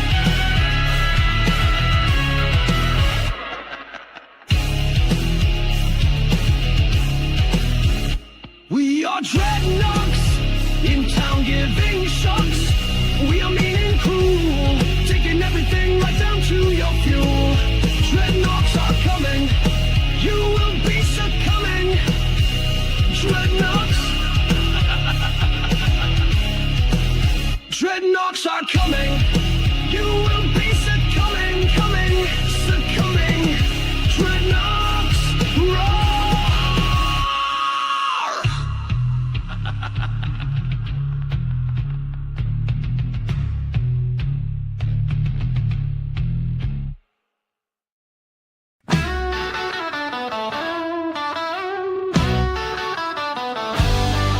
Logan's room full of Joe take dreams.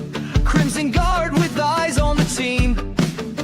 Snake Eyes silent and mean, but tough to rile. Roadblock rhymes and cooks with style.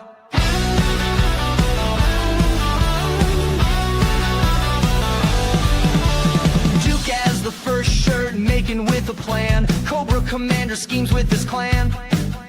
Scarlet Sharp hits hard, flips fast. Destro's armor gleams from the past. Logan's G.I. Joe takes fierce and honest view. Red versus blue, it's up to you. Stay a while and listen for the consumerism. Logan's G.I. Joe's takes given with enthusiasm.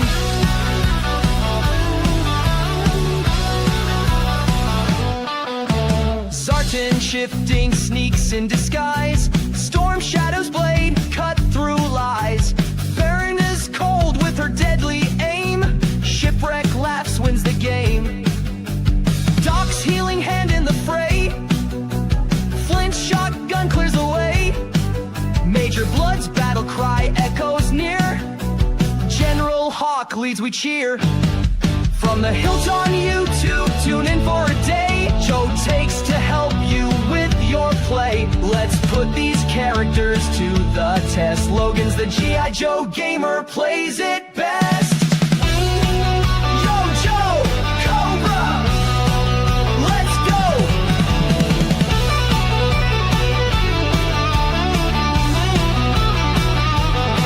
Let's go.